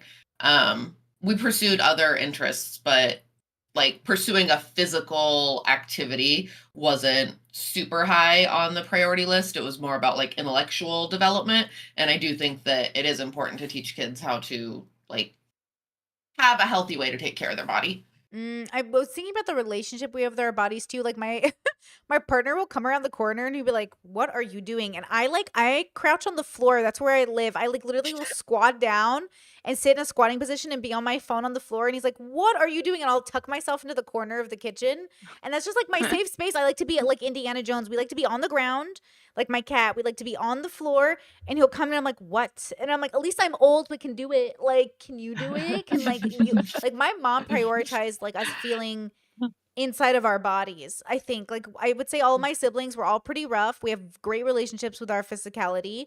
I feel like we all know our limitations or boundaries with our bodies, which we learned maybe not the greatest ways. Like a lot of bullying, a lot of like what, but we know how to use our bodies. Like I'm not afraid about using my body as like a tool for presence. And I think I was thinking about that. Somebody gave me amazing feedback actually. It kind of like blew my brain where they're like, "Oh, it's not just the way you speak. For a streamer, you have like you sit really high." And I was like, "What?" And they're like, "Most streamers sit like trolls." So like when they're watching you, you're just like you're sitting there and you're like, "What?" And like I'm like, "Oh, my mom and dad taught me to command a room." Or like I read that like women will get pushed around if they don't walk like a man. So I watched men walk and I was like, "I can walk like that." And so like it's interesting like what gets ingrained in you. Or I was even thinking about like how my parents talk to us, and I've told you guys this like a bunch of times, but they really did ask us like, "What are your thoughts on this?" That really makes you independent. My mom even recently said, she goes, "All my kids are so independent, none of them live really near me," which isn't exactly true. Like there are kids near her, but yeah, like my mom raised kids that are like, "Hey, I'm moving." Like I can't tell you how many times our siblings have walked into the living room and we're on our phones and we look up and they're like, "I'm moving." And I'm like, "Okay." Like they don't tell, it's not like they just decide we're going to move to Florida. We're going to move to Europe. I was just like, I came home and I told my parents, "I've been talking to someone. It feels serious. I think I'm going to marry him." And that was it. You know what I mean? So it's kind of like, I think in some ways it was a blessing, but it does kind of mean that we all don't live next to each other. It's kind of ironic, I guess. I do think my mom definitely, for her, the way she taught me to move my body, she was like, "Don't move your forehead because you don't want forehead wrinkles." So ever since I was a kid, I was told that. So now I don't move my forehead, and my boyfriend made fun of me for it, but I don't have wrinkles. So, and then, and she taught me, back straight, like the posture thing, and kind of to walk with a sway in the hips. But nothing like sports wise, but it was because like I did dance and then that got expensive. But she never quite like pushed, like she wanted me to learn piano and then I was a shitty little kid and I was like, "No." So I didn't. And I regret that now that I was that, kind of child, but I am a jack of all trades now. I have like a little bit of my hands in a bunch of little hobbies here and there. But I do think that there is that balance that's important of teaching your kid how to move their body, like you were saying, because I only started getting into sports and fitness like 2-3 years ago as an adult, and I can really see how like I don't have that hand-eye coordination that other people seem to have, the balance.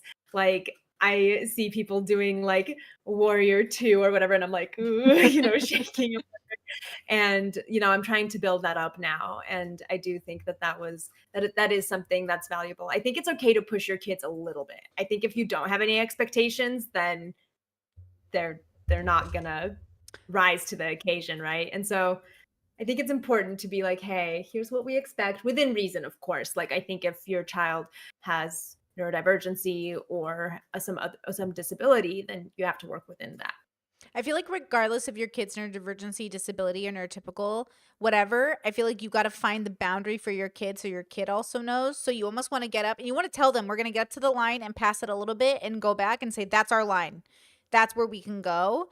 And I think like learning that was a philosophy my parents had. I think Jordan Peterson talks about this. There's a clip of him saying something similar, like kids play on rocks and they fall down so they can learn their limitations. And I think my parents were never afraid of us learning our limitations. I think they especially wanted us to, like long bike rides as kids, or falling down was always a part of growing up, or like getting stitches was a part of just learning. And yeah, it was like painful and you cried, but you also were told like no biggie, like you're going to be good, do it again. And it's like, okay, so it means like failure doesn't mean you're done. It just means like try again, do it better the next time. But also, like my parents, neither of them are perfectionists. So none of my siblings really have that except a couple. And the ones who have it, like it makes sense to me that they do. But like this idea of it has to be perfect, it has to be good enough. Like, I don't know, it just has to function in my brain. And I think a lot of that was because like failure doesn't seem like the worst thing in the whole world. So I guess like in my little family bubble, I would say like my parents did raise, for the most part, pretty like adventurous kids and pretty like self-reliant children. And I think that's the best you can ask for as a parent ultimately. Regardless of all the bad stuff, like my siblings are fine. They're capable, you know? Yeah, like that's kind of, I guess, if we simplify it, that seems like the end, the most simplistic end goal of being a parent is you want to help guide this being into becoming something that can be like self-sufficient, for better or for worse, like teaching them life skills to leave the nest and be able to kind of fend for themselves. Mm-hmm. What do you guys think about that? Like, at least that, which is why I say, like, all of humanity did pretty okay. Like, we all got here. You know what I mean? But also, like, if you get down to the nitty gritty, like, it could be better. But, like, we got here. Civilization made it this far. Yeah, I think that sounds, yeah, self-sufficiency. I think I want more than just self-sufficiency for my child, you know? Totally. Yeah, But yeah, bare minimum. but at Is, a I don't even know. minimum, At a maybe? minimum, that's, I mean, yeah. Yeah. Mhm. Like, I do think about. Mhm. Oh, Go sorry. ahead. No, Arena, you go. I was gonna say, I think about there's like two sides where you could go extreme in parental enmeshment, where you're like the helicopter parent versus the parentification parent.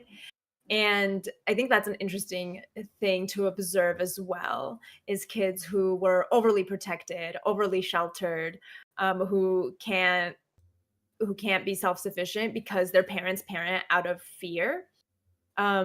And I think we talked about this on a different panel of like that parental worry, especially maybe that the worry of a mother, and how to kind of put that aside and to allow your kid to fuck up, make mistakes. And I do also, yeah, I do wonder about the extent of those mistakes, because earlier I said, oh, I want to be a little bit stricter with like the internet. But then also I made a lot of mistakes on the internet as a kid that I did learn from, and I am good now. But I do wonder if maybe that's what I always think about, is like, how am I going to fuck my kids up? Am I going to be too protective regarding things like the internet, to where, that might fuck them up in that way? And then where do I find that balance without being like, hey, here's the dark web, versus, you can only have a jitterbug until you're like 18 and then you could get a smartphone. I saw a mother. I don't know if I've shared her on my Discord before or anything, but I saw this mom. She has like 5 kids or whatever. And the way she runs her household gives me like nothing but anxiety personally, but good for her. But she said like no cell phones till kids are 12. And I'm like, 12? 12? And I'm like, I'm not to be such an older millennial, but 12? And I'm like, do kids have phones at 12? And I'm like, that feels so strange to me to give your child the internet at 12. But then my brain is like, even if their friends have it, it's so different than them having it. Like, I still don't care if their friends have it. My friends also had AOL and I also saw porn that way. Congratulations. It wasn't the same as me until I got my own computer. When I got my own computer, completely different game. Okay? You look up things differently when you're single or like when you're alone. So, anyways, 12, is that old? Am I just old? Like, I couldn't even imagine giving my kid a phone at 12. That's normal. My Wow. kid has a phone. Wow. What do they do with it? He uses it in his play all the time. He communicates. He doesn't have service, but it's my old iPhone. So he has his Wait, well, is he that has his having a own phone then? well, he has his own Apple ID, so he can Oh. technically text Oh. other kids who have their Okay. own Apple IDs. So it's My sort of like sister having a lets phone. her Yeah. nephew, lets my nephew, her son, do the exact same thing. And he Yeah. is And 12, I'm 12 and a half. yeah. Yeah. I see everything he does on it on my account, because Mm, I'm the parent.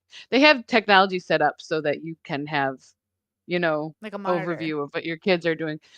Yeah, he still has seen things that I did not want him to see that we had to have discussions about, but in reality, that's just caused us to have a very open relationship, So that's the way that I've gone about it so far. Mm, I look at like how he uses it. If he's just sitting on it and just like dead, like a bump on a log, just scrolling mindlessly, like I do not like that. That's when he needs to go outside or something. We need to mm, go for a walk. But he doesn't use it that way most of the time. He uses it to like enrich his play. mm. Like he likes to recreate scenes from the superhero movies with his action figures. And so he'll look at like the scenes and then he'll take like stop motion like Cute. pictures with the phone. So he's using it constructively to like be creative. That he can have unlimited access if that's what he's doing, as far as I'm concerned. And I can see what he's doing but if he's just scrolling, he can't do that forever. That kind of balance and nuance, I guess, when it That comes makes to sense to me. That makes sense to me. I usage. wonder if I process cell phones differently because that's almost like how my brain uses a computer. Like thinking of Mhm. ways to utilize the phone in my play isn't how I think of my phone. So maybe I think of the internet like the computer that way, maybe because yeah, that sounds like I would give my kid a computer with editing software with like pictures or stuff. But maybe my brain hasn't realized like people are using their phones as their computers. Mhm. Yeah. So when I think of a phone, I'm not thinking of it that way. But that's a great way to use the phone. Yeah. I mean, there's like those little toddler tablets now. So times are definitely changing. And I got my first smartphone with like a touch screen, but it was like the slidey out keyboard Mm. at 13. I remember that was a huge deal. I felt so grown up.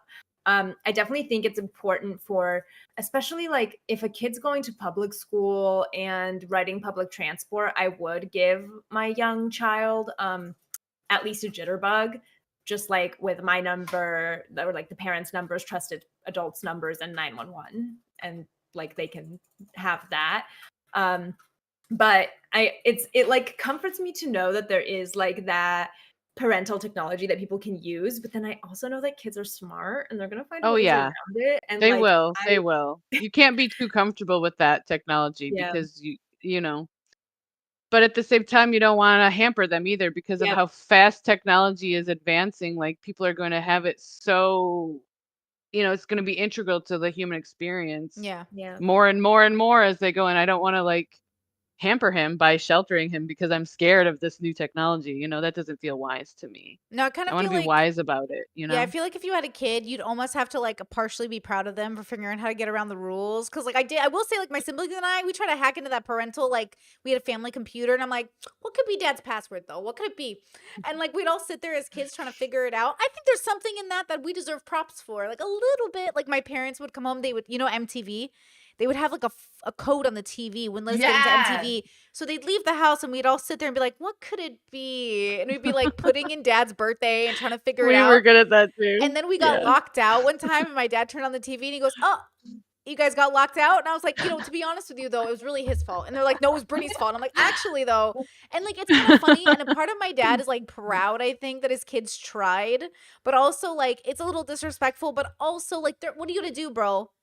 Are your kids gonna learn? You Because don't want to completely break their spirit to the point where they don't even try. my Yeah. dad has this Yeah. infamous story he tells because my dad's kind of like a genius. And like in Iraq, my grandpa had a locked room that was his like shop, for engineering stuff and manufacture whatever. And my dad as a kid snuck in and like built his own gun from scrap metal and all these things, like a little BB gun.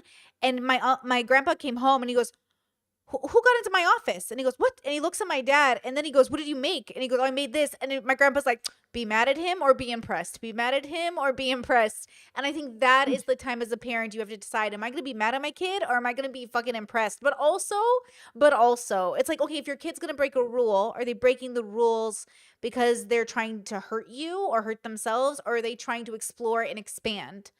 Because if they're trying to Right. explore and Like expand, it's like, okay, the goal of every good master should be that the student surpass them, right? Yeah. totally. Yeah. So you kind of want them to figure that stuff out a little bit. Yeah. And like I, as a rebel kid, I was the rebel kid. I feel like I do have a healthy relationship with rebellion. I'm not so uptight about if my kid rebels. I see that as very healthy, Yeah. Yeah. individuation. Yeah. Ooh, the difference between rebellion and disrespect. Because, like, genuinely, I told my parents this. I was like, you are so lucky, bro. I was the most respectful, rebellious kid for the most part. You're lucky I didn't do any of the shit the other kids did or even what I could have done. Like, I tried to be very respectful in my rebellion. And that's the dilemma is like, if as long as you don't raise the most asshole of children, like, even the rebellion will be something that you're slightly like, it's a part of the story. That's why I'm surprised when parents aren't prepared for it. Because I'm like, you should want a rebellious kid enough that they're trying to be their own person. But I think that parents can get so afraid, and this is why I say the root of hell, or like the fear is the root of hell. Like you have so much fear in your life, you almost like punish your kid unnecessarily for doing something that is so needed for them to be an adult, which is to explore and cross those boundaries and figure out like, who am I? But again, it's this fear of like, I think for me, I come from that religious bubble, so they were really afraid for my, say with me, soul. Soul. And when you are afraid for someone's soul, you're playing a completely different game. If they were not religious parents, there was no problem. I wasn't having sex. I wasn't doing drugs. I wasn't breaking the law. I mean, I was literally like the easiest kid. The scariest part for my parents was that their kids were going to go to hell. Same. Yep. Actually, my dad said that his biggest fear was that, you know, one of his girls will have a baby out of wedlock, and all three of his girls did. So Let's go. life has a way of, giving you opportunities to work through those No, fears. I think my mom's biggest fear is that her kids were going to be gay, and 3 of them ended up being gay. So I was like, God gives Yeah. you your own challenges, There you go, 3 Yes. of them. Yes. And you know what a blessing it is that is the biggest fear, right? Instead of Honestly. like, there could Yeah, be exactly. How perfect. much more Yeah. dire things. So funny. Mm. How do you guys think grandparents play a role in any of this? Did you guys have close relationships with your grandparents? Growing up, I did not. We had a very complicated situation because my dad was adopted, and then his adoptive parents got divorced, and they both remarried. Oh. And then he found his birth mother Hmm. and his birth father. So I grew up with 4 sets of grandparents, and I was close with my mom's mom, and then my dad's birth mother. But the rest of my grandparents, I wasn't very close with. But I'm And if very we- close with my parents, so my son is like Ah. raised half by my parents. So That's yeah. nice. Mhm. I was gonna say my mom's kind of the weirdo of the family, in that, while unfortunately my maternal grandfather passed away when I was like 6, right where we were living, we were all living together in front of me, and my paternal grandparents I did not have a close relationship with. I don't have a close relationship with my father's side of the family at all. And then my maternal grandmother passed away after we moved to the US. And so, but my mom, she had, no qualms moving across the rest of the world to do her own thing. So we didn't have that close relationship with the grandparents, but for my children, it is something that I want. And it's something that my partner and I are working towards. And we are so blessed to have his family here, my mom here, my sister here, his siblings, both sets of his parents. So my children will, I think, have close relationships with their grandparents and aunties and uncles and that kind of thing, and have that kind of village. That's something that I'm working towards. What about Something you, that Jen?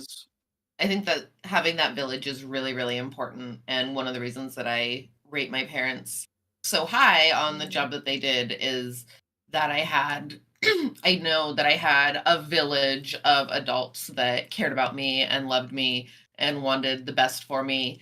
And there were grandparents, there were aunts and uncles, and then there were like found family members too that I would call grandma or aunt or uncle, depending on their age or whatever generation they were a part of. And having that, I looking back now, was like such an incredible resource, because not only did I get to learn from my parents, but I got to learn from other people who had really diverse experiences. And it helped me, specifically spending so much time with three of my grandmothers, really helped to develop my personal interest in history and how like the past 100 years has changed, just like listening to their stories and feeling the difference between what their childhood was like and what mine was like. um, Fascinated me and was really insightful.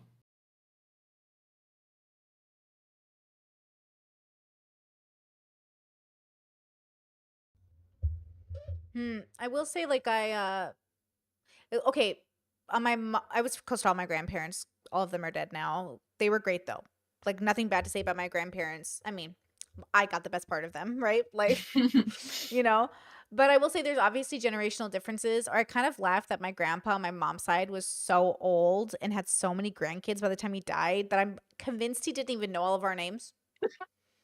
He had so many. When you die at 103, you just have legacy after legacy after legacy. And so I swear he didn't even know us all and he didn't speak English, so it was very complicated. But like I remember him being very warm. My mom had a good relationship with him. You know, we all had a good like I don't think there's anything bad anyone could say about my grandparents from the grandkids position. My dad's grandparents I was more active with. Like my parents would send us to their houses in the summer so we could like have memories there. So I have like distinct memories from when they lived in Virginia to when they lived in California. So I have like very young memories of being sent on an airplane by myself with no adults to go see my grandparents. And I'm like that's not I couldn't imagine putting my kid on a plane by themselves, but I remembered being put on a plane by myself. And so I think about those things and that's really nice. Like I really loved my grandparents. I think they were all really good people with very complicated pasts and raised my parents very differently and very lots of drama, like just lots of drama. And I will say that towards the end of their lives, it became clear that not all of their kids were going to get along. So not all of the cousins always got along. But I don't think that takes away any of the love a lot of us feel for each other. It just makes it a little bit more complicated. I feel like I love my cousins, but sometimes it's complicated. And I will say it was pretty sad losing our matriarchs and patriarchs. So in our family, the grandparents are the matriarchs and patriarchs. So when there's like, imagine you're in a room and your dad and his brother are arguing and then their dad comes out and they're like he's like hey, and I'm like, oh, you about to get whooped, you about to get in trouble. And like you're sitting there as a kid watching your dad be reprimanded by his dad and you're like, now you know what it feels like, just a reminder, sir. Because like that's, you know, you literally get to see generations. And like I think in our culture, you know, you respect your parents. So my dad would be like, sorry, dad. Like, sorry. Like you that's your dad. Like you better respect him. And there's something really magical about that I know for other people that's like super not their vibe. But for us growing up, I think it was interesting to see it. Like to see our parents and to be reminded that they're kids. They're somebody's kids, Yeah. you know? Yeah, I think that's really helpful in understanding them as their own person as well, like learning to see your parents as a whole person, as not just your mom It's or not your just about dad, you. right? Like, Like we yeah, really like, as whoa, kids think it's about us. they had a Mhm. whole life before I was even here, you know? Like that was a major revelation, I Yeah. think. Yeah, it changed my life. It really did change my perception. My whole relationship with my parents could not have shifted until I recognized that they were somebody else's kids. And they were the rebels of their family. And they worked so hard to create this very happy life for themselves. And then I come along and I'm just like, I don't like it. And it sucks. It just sucks. Like, and you're just like, no, like, and it's, then you do it on your own. But I think that's why I'm also grateful. I have a really, really good relationship, not only with my in-laws, which talk about marrying into someone's family, but like with my parents, where they're very good about respecting my boundaries as an adult, even though they call me and they ask if I'm Catholic and pregnant every time. They also are going to take the news of me not having kids with stride. I know they will. I know they'll complain for a bit, but they'll get over it. In the same way that they encouraged me to leave them and go have my own family. I think there's like something about that we all cherish, which is like, you're a man now, go be a man. You're a woman now, go be a woman. Go be an adult. There's something really freeing in a family like that also feels very, very much like they'll always be there if shit really hits the fan. which is probably where I get my idea that if any of my loved ones went to prison, I'd go visit them because I want that kind of unconditional love in my life. And I'm grateful I have it from my parents. And I think it's interesting watching the world say they want it so badly, but they realize it's very hard to have for people. It's a very hard thing to have for people. So I think if I'm going to be real, I think we had it generationally. I think I feel Well, that I think unconditional love from everybody. that's exactly what I was going to say. I think that is the ultimate privilege, is having the unconditional love. Yeah. That is huge. That's the biggest privilege that anybody could have, I think, because that's not innate to being a human. I don't think. I don't think everyone has access to that. Yeah, but it's interesting to know because I do. I think I got unconditional love from my grandparents. I think I felt it from my aunties and uncles. I think I even felt it from the people that my parents like on purpose chose as chosen family. Like I do. I feel like I've gotten that my whole life, and I think my siblings would agree. And I think we know that because so much shit hit the fan, and when it did, we always had a community, and a community my parents worked really hard to curate. And I think I have to give them a lot of credit for making those decisions. True. And I think that is the lesson, I think, for people who maybe don't have access to that unconditional love from their parents, is it is something you can create for yourself. It takes a lot of work, but just because you didn't have it doesn't mean that you're bereft. Right. Yeah. Absolutely. And I think in becoming a parent, like we all talked about ways in which maybe our parents weren't able to provide, or like things that we wouldn't take into our parenting journey. But at the end of the day, because our parents loved us, we are like, okay, that is what it is. We have our own relationship with it, or like a healthier relationship with the things that maybe we wish that were different. So I do think that's also maybe something that can help with that parental guilt, is knowing that you came from the place of that unconditional love, and trusting that your child will realize that eventually, probably as an adult. They're probably going to go through their meh phase for a bit, but eventually they'll come to have their own relationship with the mistakes you've made. And I think also accepting that you're going to make mistakes. That's constantly what I think about. I'm like, how am I going to, what is my child going to say? Damn, my mom did this. What are they going to say? And I'm always trying to guess. Yeah. It's interesting as a content creator. I'm always hearing that from people. Like, what if people look up your stuff on the internet? And I'm always just like, look, bro, I'm not going to raise my kid sex negative. So that's like super number one, bro. Like, imagine I'm raising a kid and I'm like, I would raise them thinking kind of neutral about it, but also about respect of boundaries. Like, your mom is her own person. I'm doing my own thing. You don't need to participate in what I'm participating in.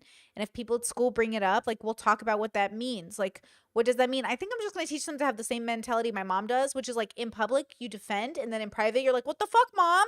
And I'm like, sorry, bro. My bad. But also, like, what do you want to do? What are you going to do? Like, what are you going to do about it? It's like teaching your kids, like, the world doesn't revolve around you. And I think the world does teach you that the world revolves around you, which is why people have those ideas. Like, what if your kid finds out their mom did this in their life? Well, what if your kid finds out anything about you? Like, I don't understand this fear, except like the bubble is saying it's almost like threatening you. Hey, I'm going to destroy you because, like, vibes. And I'm like, the bubble is literally threatening you before you even had a kid, bro. It's like that question of, what if your kid finds out you're human? And it's like, okay. Yeah, so? Yeah. I would like them to know that, honestly. Like, the whole other way that I don't know, society, that sounds weird to say, but like, our culture just has such an unhealthy view of sex in general that we have to be so afraid of these things. Yeah. Yeah. Did you guys get sex education in schools? Yeah. Yeah. Wow. Okay. Did you? No. No. One, I didn't really. Well, the only thing I got was reproductive education from my mom, which was pretty dope. She didn't care about any of the reproductive stuff. That stuff was fine. But anything with condoms or birth control or like how sex happens, that stuff I figured out on my own later in life. But she she would let me read like medical books that were very like matter of fact. I could always like pay attention to that, and I thought that was interesting. because I always wanted to be a mom. So I was like, oh, how does that work? But then when I explicitly asked her, I remember asking her, I was maybe like 12. I was like, how does actual sex happen though? I'm reading all these books and I'm not quite getting it. And she's like, well, how do you think it happens? I was like, well, there's definitely rubbing involved. So there's definitely that. I know that Yeah. happens. And she was just like, well, maybe we'll talk about it later. And I was like, I got it. I called my bestie next door. I was like, let me come over, use your AOL. Let me come over. And she was like, come over. And so like, we just like Googled sex, that's what my mom gets. I asked her, Mhm. okay, but did you guys hear this horrifying story? Oh my God, out of the Mormon community. Did you hear this story? I Tell it. don't Mom, think so. Tell us. Mom and stepdad wanted to teach 14-year-old girl about sex. So they decided to buy toys for her, show her how to use them, proceeded to have sex in front of her. And then stepdad had sex with 14-year-olds to teach her how to have sex. And their argument when the police arrested them and interviewed them separately, this just happened. This story just broke. The story they gave separately interviewed is the mom denied the sex happened, but the stepdad was like, no, I for sure did that. And so there's like this like miscommunication in the story, but they said it's because they didn't want the world to teach her about sex and for her to learn the wrong lesson about it. So they decided to do it instead. And I was like, bro, The road to hell not to compare Oh. suffering, but my life was easy. is paved in fear or something. Whoa. Yo. I don't even know what to do with that information. That is a horrifying tale. That is Can you imagine? horrifying. So the daughter calls the police and goes, I think I was assaulted. And like, we're like, yeah, that's a word for it. That's something. Oh my Yeah. Oh, Understatement. Bro. Oh my God. And I swear when I heard the story, I was like, nah. And then I looked into it. I was like, oh man. Okay. I don't know why I thought it was fake. Like, I just keep hoping, I keep hoping it's going to be fake. But like, that's what I'm saying. I'm like, I'm looking at the world and I'm like, yo, you got a kid, bro. Like, I think everyone should be able to have a baby. I don't want the government telling you to have a baby, but like, bro, you had a baby and then you had sex in front of that baby. And I'm like, I can't. My brain can't process it. That's why I literally don't believe everyone has access to that unconditional love we're talking about, because people Yeah. abuse their kids sexually and True. all sorts, emotionally and all sorts of stuff. Like there's certain things there's just like, yeah.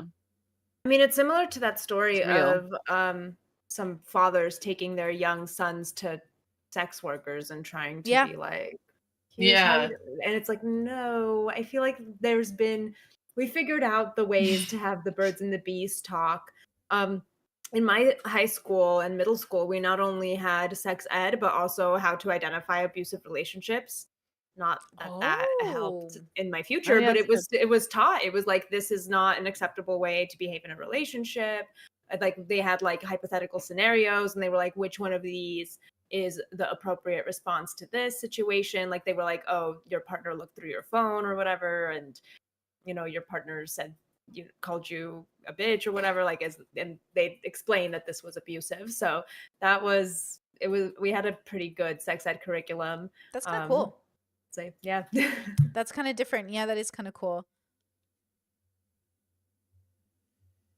My sex education was really, really good as well. It wasn't just like a one-time, like, here's like your couple months worth of education and then it's like never brought up again. And I went to public school, but I did grow up in the San Francisco Bay Area, which is obviously very progressive. So like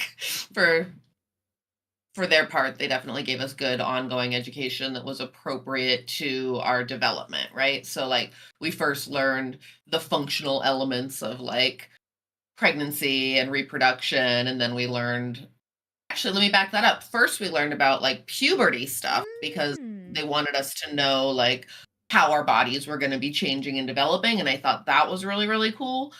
So nobody was like unaware of what was happening. And then we learned like functional biology. And then later on, in like freshman year, probably of high school, if I'm remembering correctly, we had like in our health class there, like STI prevention and like condoms and, different things of that nature. And they also touched on healthy relationships, abuse, what to do in Nice. those scenarios. So like kudos to the California public education system, because that's something they're doing right. Now working in the adult industry, like it's so prevalent and so common that most Americans don't have sex education at all during their like childhood experience. So that's actually like one of the reasons that inspired me to become a sex educator, is there's so many adults who don't have that information, and they're going through life just not really knowing about their bodies, about their partner's bodies, about how they work together, what Yeah. doesn't work, stuff like that.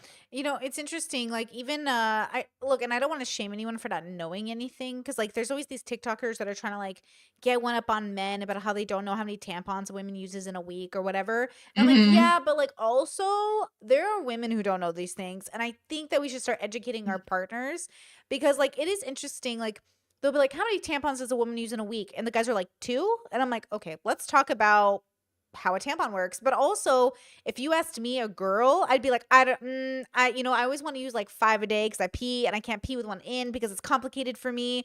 And I know some people can pee with a tampon in, but I can't for some reason. I don't understand why it always gets fucked up.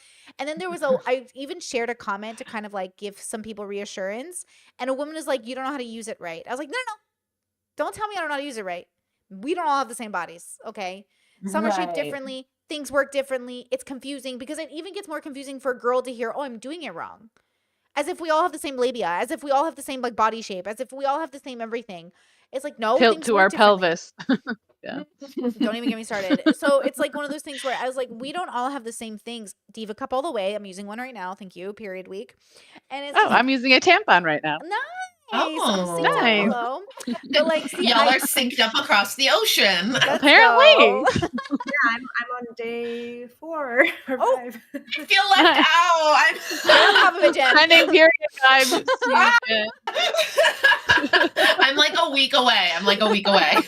Perfect. But it's like those type of things. Or even like I sent my husband, I was like, can you go get me pads? Because like I just don't want pads in the house. I have like heavy flows and sometimes Diva Cup's not enough. Can you go get me pads? And he's like, what kind of pads do you want? I was like, get me these kinds with like these. And I described them, and he went, and like he can go, it's not like always perfect, but you know it's good enough. It's a pad. And like he'll go get me supplies. I grew up in a bubble where like even men didn't want to go get period supplies because it'd be awkward. And when I tell people that, they're like, no, that's just like sitcom stuff. I was like, no, where do you think the sitcom got the idea? It's a thing. And then you have to teach people to be comfortable. And he's like super comfortable, which is nice. But I know people who aren't, and they associate it with like masculinity, or like strong fathers don't engage in this behavior. But then I was really lucky because like I tell you guys, like my dad was the person I called when I got my period. Like he came home from work, made me soup, tucked me into bed. Like having that relationship with my parents, in which I felt like I could tell them everything but not everything, was sort of like, I think like what it means to be a parent and a child dynamic, which is like when you like, I remember my parents saying, I feel so close to you. I feel like you tell me everything. I would have known if you were gay. And I'm like, well, I knew not to tell you that part. It's like your kids are smart enough to know not what to tell you. But then that's always my question as a parent, is like, how much privacy is your kid allowed to have? And I think like some.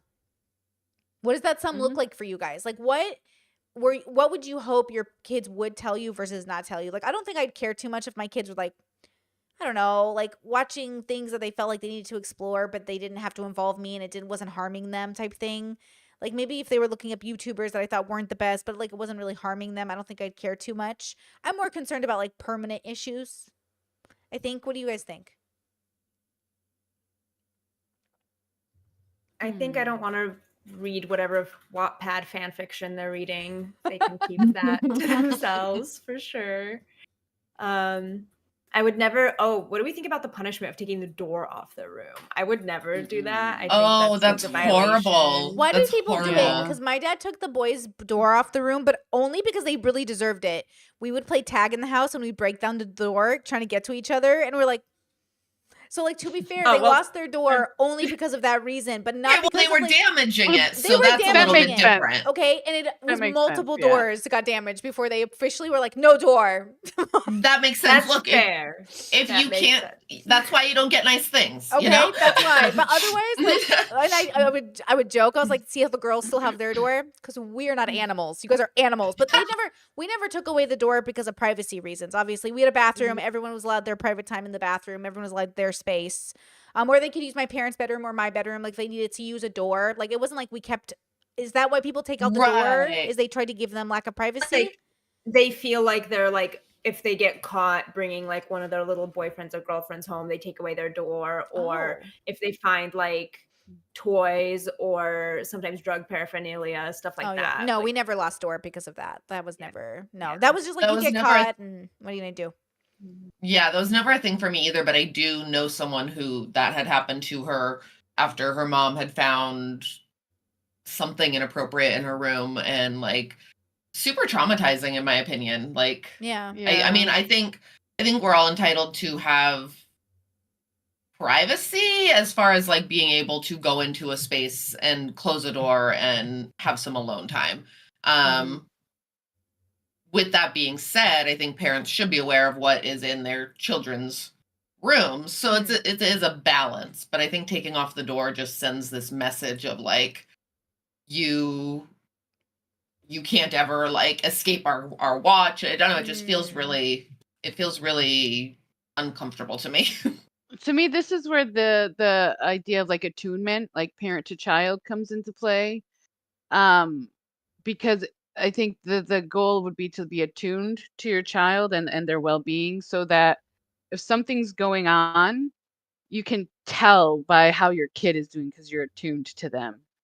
So it's not just like, oh, they're doing this thing and it's making me worried because I don't like this thing that they're doing. No, it's more like something's happening that's changing, you know, my child, that something's going on with my child, and I can tell that there's something up with my child. It's not about, oh, this behavior intimidates me or like makes me afraid or something. I have to control the behavior. It's about like, how is my kid actually doing? And so I think that's the metric I think that I use as far as like if I'm going to decide to impinge upon my child's privacy, is like, what does my attunement to my child say about what's going on? Like, is there, does that make sense? Like, is there something going on, or is this just a behavior that makes me feel some type of way, you know? Yeah. Yeah, like when do you read Think your your child's motive. diary? Or like Yeah. Girl. Yeah. Yeah. My mom, when I realized she was reading my journals, I just stopped keeping them. That's what she gets. The punishment jokes on Yeah. her. She had punished her. Jokes on Like, her. I would hope to foster some this sort of attunement that's, you know, maybe that's idealistic, but like I would hope to foster an open Yeah. sort of relationship via the attunement that I have with my kid. Yeah. But that you got to start, you know, that takes a lot of building upon to get there. It does. Really fast. Sleeve T rocks with the super chat. Let's go. Getting in touch with my inner child with this dono. Thank you so much, Sleeve. I really appreciate that. Also, JJ with the question, Britt, did anyone get caught like that in your house?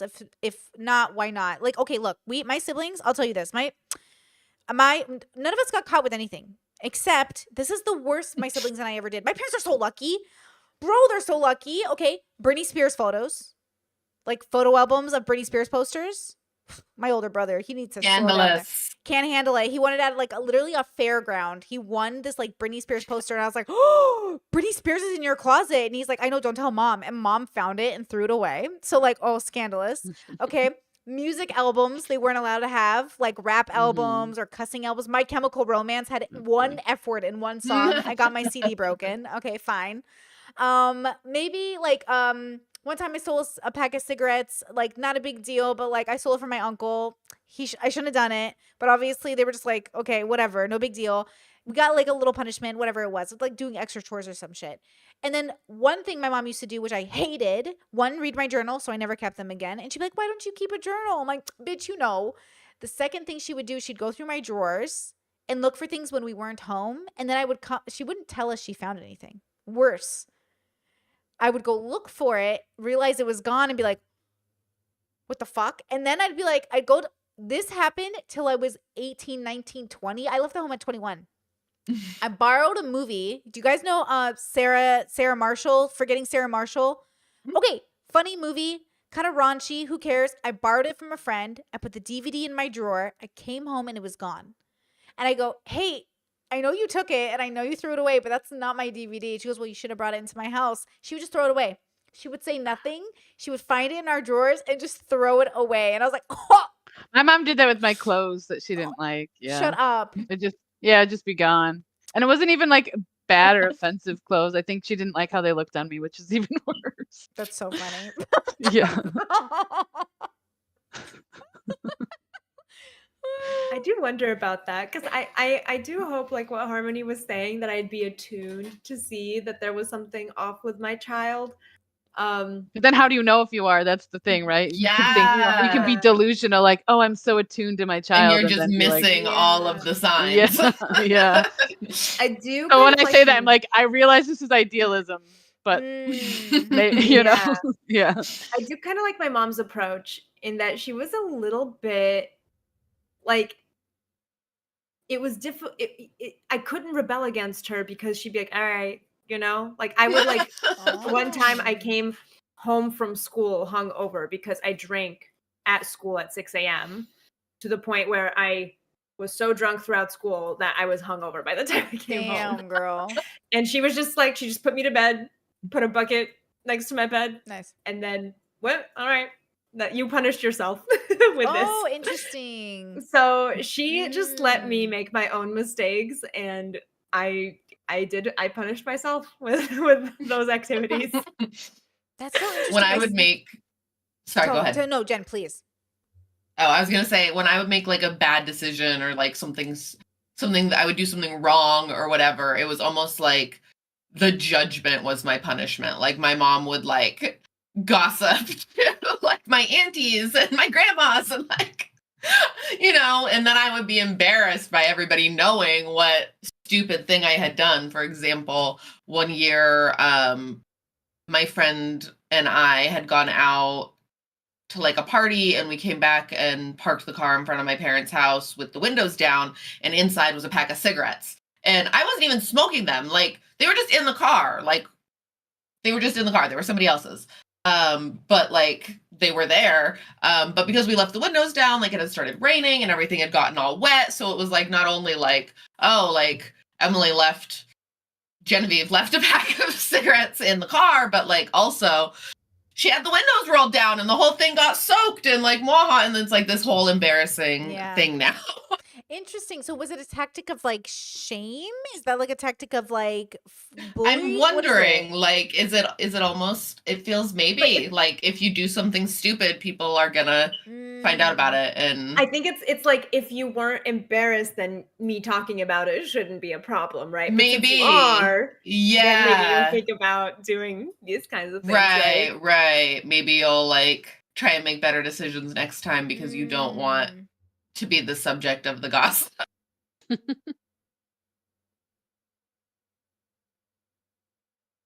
Or you hide your bad decisions better so you're not the subject of the gossip.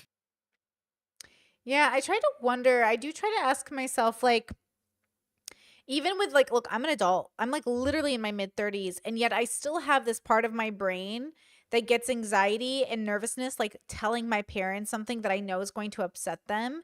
But it's one of those things that I always tell myself as a reminder. Like, I have to ask myself, why am I upset or why am I even anxious at the idea? And a part of it is that they take it so personally. And I think if I had any requests from my parents, it would be like, it's not always about you.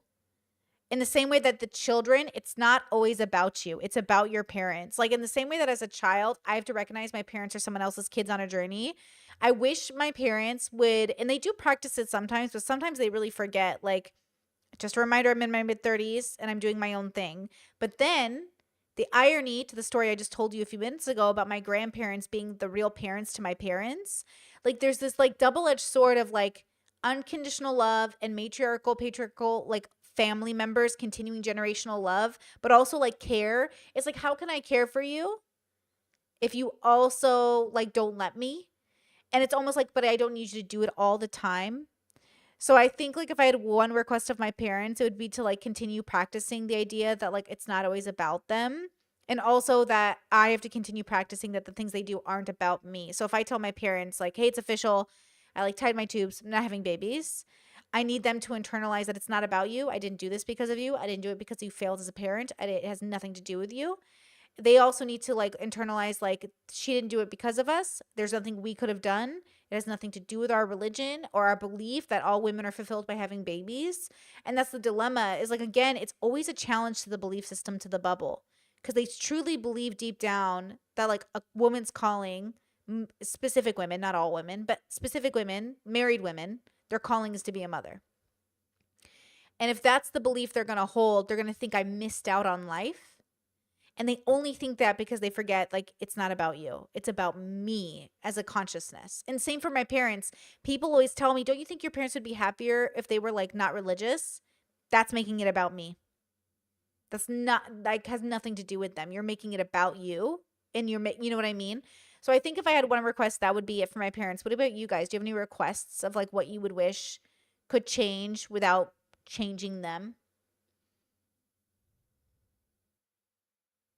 Well, I think that I have requested it, and it's kind of what I said earlier. It was that they help me process the grief and the suffering that they caused me through their, Mm, you know, parenting, and they responded positively to that and mm, agreed to do it. that's great. Hmm. I don't know if it's if I'm if it's a fair request, but I definitely like I have a very open relationship with my mom, and she has a lot of like worry, especially like I started lead climbing, which is where you clip yourself in as you go up the wall. Quite dangerous. And so she definitely has a lot of, fear around me potentially getting severely injured or even dying doing that activity, especially if I do end up doing it outdoors. And so, I want her to just know that I'm, if that does happen, that I'm doing what I love. So that would probably be my request of her, is to not worry herself too much Is about that those for kinds her of things. benefit as well? Are you thinking about her in that? It sounds like you are. Yeah, cause it's I mean, for me, not it's a little bit like, "Oh, my mom's so worried," like, it doesn't cause me any pain, but I don't Mm. want her, like, sitting there like, "Oh my gosh," "What's my daughter up to?" And then, like, if I drive to LA by myself, like, sometimes she'll be like, one time she called one of her friends from LA to come pick me up or, like, come see what I'm up to, and I'm like, "Mom, don't do that." Yeah, Yeah, yeah, yeah. so, yeah. I'm stumped on this one. I Nothing is coming to mind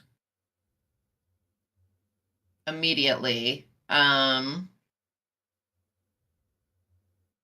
You have stumped me. I don't know. How often do you talk to your mom? I literally talk to her every day. Not okay, you know what? I'm gonna say 5 or 6 days out of a week. There are some days where I don't talk to her, but we text every day at the Yeah, yeah, very yeah. least. Yeah, yeah, yeah. Yeah. Honestly, it's kind of interesting because the way you talk about your parents, Jen, does make me think like, okay, it sounds like Jen had a healthier relationship overall. Is that accurate? I would say, yeah, definitely there were obviously moments of dysfunction, et cetera, et cetera. But I do feel like we were able to address those in my 20s. Mm, And that wasn't super easy. But now that I am in my mid 30s, I feel like we have a really good understanding of each other. And I appreciate that the majority of my childhood was full of really healthy development. that's awesome. That's awesome. I think that's really good too to have like the spectrum of our backgrounds all come together. Curious, Hmm. has anyone heard anything here that in their head, you don't share it out loud, but you were like, oh, like almost judging or like, oh my God, like what a horrible like background or like, oh my gosh, like, whoa, like anything like that come up? No, and for me, the reason is because of the way that the people on this panel have processed it. So Mm. for me, it's like, why would I feel like that was horrible when you ended up where you are now? Like, you have your own relationship with it. And so it's not really my business. I can say, like, I wouldn't do that as a parent. But yeah, I mean, I think like I almost take my mom's attitude on this, which is, but did you die? You're like, you turned out fine, you know? So it, yeah. Yeah, honestly, if anything, it's like hopeful. It's like look at all the like the variety of like parents that we had, and we had our relationship with, being parented by them, and yeah, we turned out Yeah. it's hopeful. It feels hopeful. Yeah, I agree with that actually. I really do. It also makes me feel like pretty comforted. Like when I said like life finds a way, I think that that is what I can say. I don't know if anyone would be like, maybe if we had someone like super, super, maybe higher in dysfunction on the panel, if it would be different. But I would say, like I say, I'm like middle of the ground dysfunctional. I'm like just enough unconditional love for me to like actually have a chance at something. Like, but not that nobody else has a chance. I'm just saying it was easier. Like, it's a little bit privileged, like you said, Harmony. It's like I do have that to fall back on. Even in therapy, like I just remember sitting in therapy crying and be like, my parents did this to me. And my therapist was like, I mean, what is due to you? And I was like, what? And like, it's just like having someone else have that attitude of like, did they do it to you? And I'm like, wait, let me think about that. Did my parents sit there and do this to me? And it's like, I guess not. Like, I guess if I was in their internal working, they never thought, like, I'm going to do this to my kids. They were just thinking, I'm going to do this for my kids. And when you do something for someone, whether it's out of love, like, or not, but especially if it's out of love, like, that's what I'm saying. The road to hell, bro. Honestly, that does take me back to because I was thinking about that question. I don't know if I like the way I answered it. And the worry thing that you said, Arena, about like you'd ask your parents not to worry so much or your mom. I think that is true. Like, I think that is what I would probably ask my parents, not to worry about my soul.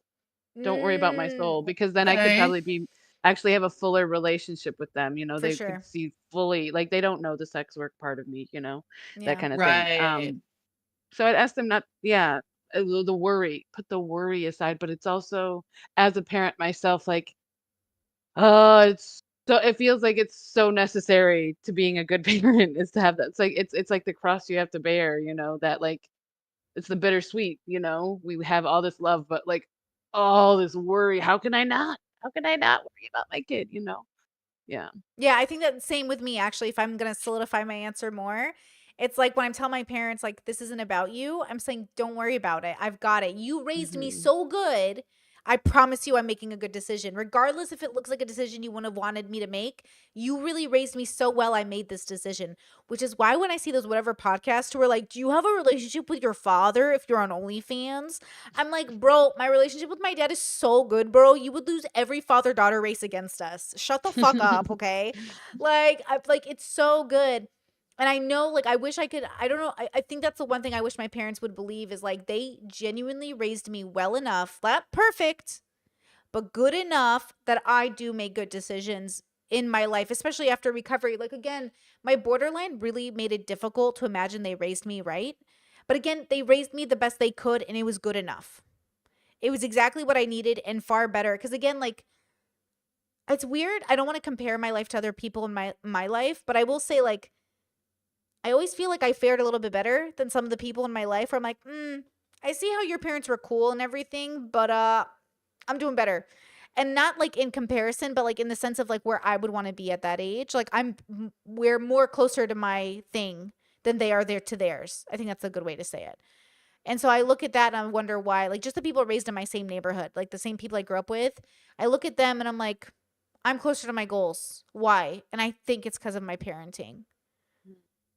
I'm fiercely independent. Like my independence was kind of key. My parents raised the most independent group of kids, bro, but who love their family. That you know what I'm saying? It's an independent soul that is family oriented. Ooh, that's what it Oh, is. those two are not disconnected, I think. I know, but they I do think not think, yeah. but people have that disconnect. You're either super into your family, so you're dependent on them, or you're super Hmm. independent and you never see your family. And I was like, no, my parents raised independent kids who are family people.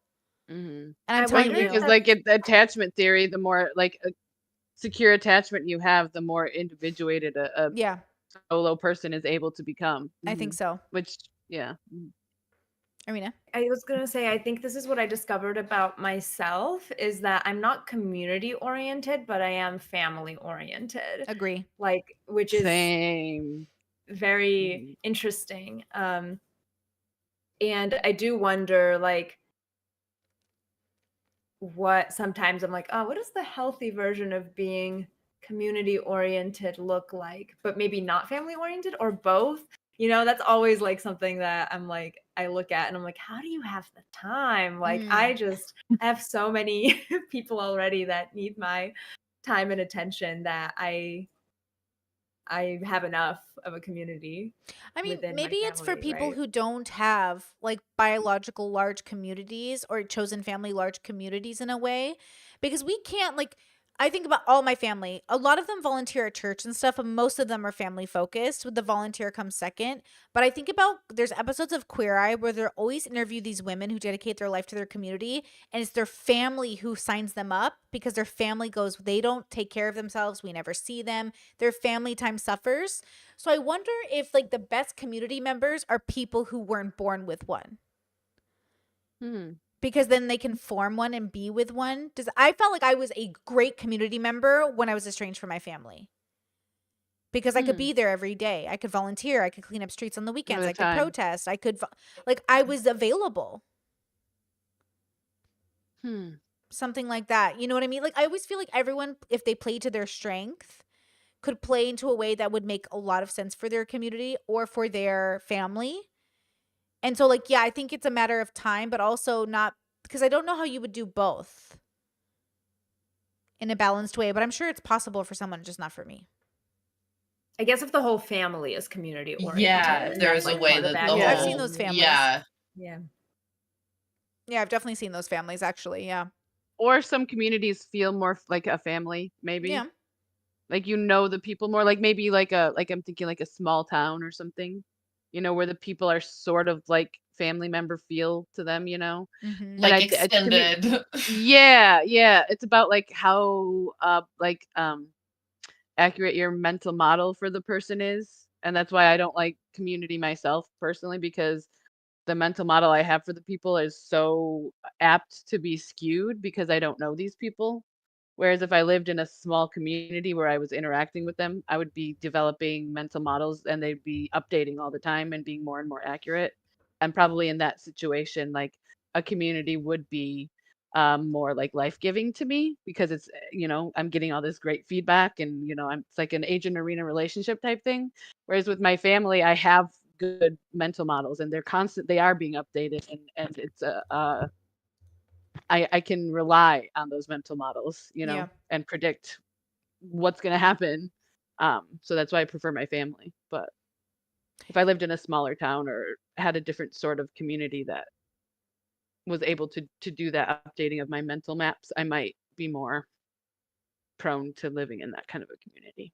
It's interesting. When I lived in Arizona, where my brother was with his kids and stuff, I would hang out with that side of the family a lot. So I would dress more modest and like not cuss. And everyone was like, oh my God, it's so nice to see you becoming more Catholic every day. And I was like, no, no.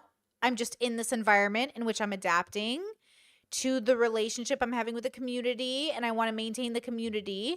But then when I'm for myself, it's different. And even with my job just a few years ago during COVID, like I definitely pulled back more and like made sure like I was like work is work and like this was I like made sure I had like appropriate spaces, parasocial relationships and all that jazz. I want to be responsible with my job. And I know it's hard with content creation. So I like took a step back a little bit to like curate a better space, I think, for my community. And when I did that, I think there's always like when I switched up on the Arizona community, when I switched up on the online community, when I switch up, it looks to people like, oh, she's changed. And I'm like, yes, but no. But yes, but when I ask myself what I want for myself, it's never going to be about the community, which is always going to feel like abandonment in a way. So with my family, when I first left home, they felt like I abandoned them. And I did because I also did answer their phone calls for many years. And I did block them from my life, except for a couple of people. And I didn't go to my farm brother's wedding which he's my favorite sibling, so you would think, but not even for my favorite sibling did I fucking do it. I was like, nah, bro. And family called me. They're like, you have to come. I was like, I'm not going to come and pretend like we're chilling when we're literally not talking right now. I'm not coming. And my brother was like, I'm good with you not coming, bro, as long as you're happy with it. I was like, I know we dreamed about being at each other's weddings, but like, let's be real. It's not going to happen. And look, he wasn't at my wedding because he couldn't do it for religious reasons. And I think ultimately what my family learned that they were capable of was actually not abandoning each other when we were so different. You know how many threatenings I got as a kid growing up? You can leave my house when you're 18. If you're gay, we're never going to talk to you again. If you stop believing in Christ, how are you even going to spend holidays with us? None of that even mattered when shit actually became real. And it wasn't because they didn't have values, because they obviously have boundaries. It was because they recognized that it wasn't that made the person unlovable or unable to create a relationship with. It was the consciousness that they were. Regardless of my kids falling away from the faith, they're still my kids. Regardless of my kids being gay, they're still that kid I raised. You know, it didn't change them, but we actually think it will change people. If you're not the person who is doing, I don't know, name a hobby. Oh, I saw you every Saturday for knitting class and you stopped going, you changed. They're still the same person, bro. They're just doing something else with their time. That's another relationship to that independent sort of kid that my parents raised us to be, which is like, do your own thing without it changing the goodness that you are. You know, I think sometimes we just associate goodness with that consistency of expectation versus like people are on their own journeys and you got to let them do it. Which is why when some of my siblings are like, hey, I'm not talking to the family right now, I'm like, do your thing. Like I think Harmony said earlier, if they want to put down a boundary and say, don't contact me, I love you. Send me a gift when you're ready, bro. But I'm not going to chase you down because like, who am I to break your consent for needing space? And I think my parents, out of all people, they are not the parents who text message you. They won't. If I told my mom like, hey, don't talk to me for a while, she'd be like, I love you. And I'm like, bye. It's incredibly weird, but it's safe as fuck. Because it means I can leave without being abandoned. Yeah. Or chased and smothered. There's something that is very valuing of you as your autonomous consciousness. Yeah. Yeah. That feels very secure, very like legitimate. Yeah. Now, don't get me wrong. What we do is we call so-and-so to call so-and-so, call so-and-so to call so-and-so to be like, have you heard from them? Are they alive? You still want to Same. You Yeah. don't know if That's what they're we do too. alive, you know? Like when my brother wasn't talking to the family for a long time, my mom would call me and be like, is he alive? I'm like, he's good. He's chilling. You She's make like, friends with the neighbors across the street from where they're hiding out. Yeah. exactly. You know, but you mind your business and you let them go. You just Right. want to know you want to know they're safe. Yeah. Yeah. Yeah. This is a little off topic, but we were talking about like OnlyFans and sex work as a mother. And what I do find interesting is how I talked about it a little bit in the Discord with Harmony about how people divorce parenthood, but especially motherhood from sexuality, which is really funny because it's the result. How did we get here? Yeah, of heterosexuality. Sex makes babies. They're connected.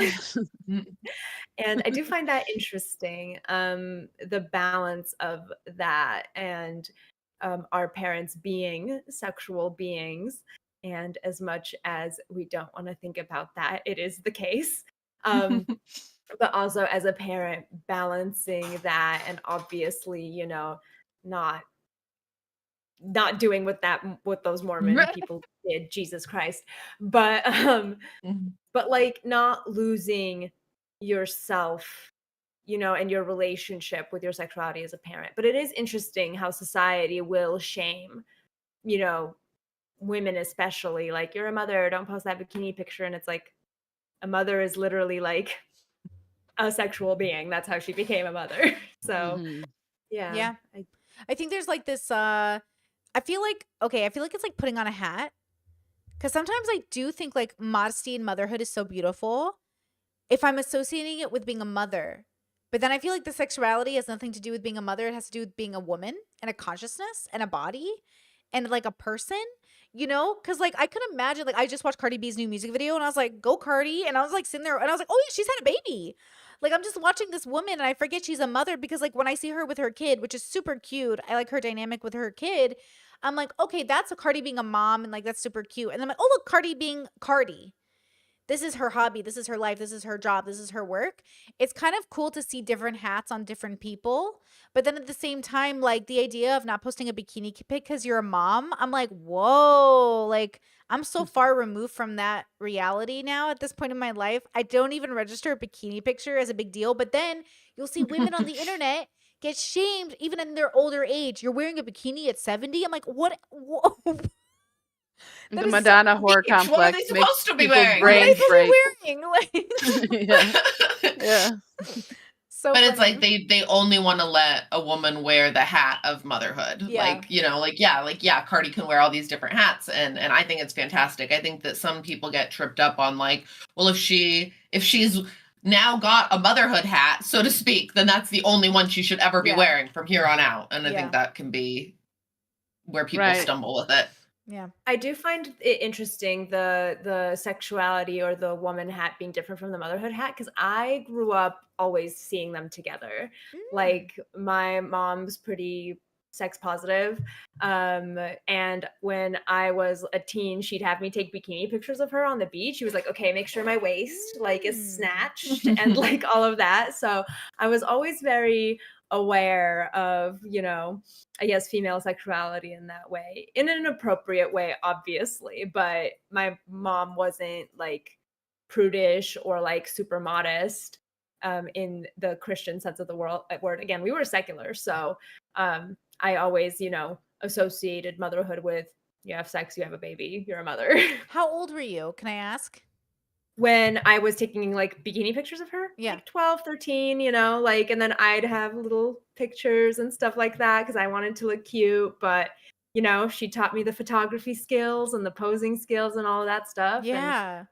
I don't That's know. That really interesting. helped. Yeah. I never had any like shame around that or like, so when like I started getting that shaming messaging from outside bubbles, I was like, oh, what the fuck is this? You know? That's interesting. Did you? I don't, not to spoil anything because I haven't seen the reunion, but the Love Is Blind season. This season had a mom on it, a single mom, and I saw her TikToks with her daughter, and her daughter's like 10, and every part of my brain, this isn't me judging her as a consciousness, but I was like, is that a 10-year-old? Because I was like, I did not look like that at 10, and that is like a 10-year-old that I'm like, she's got makeup on and she looks like a teenager, and I'm very confused at this aesthetic. But then it kind of makes sense for the kind of mom that I put her into as a category.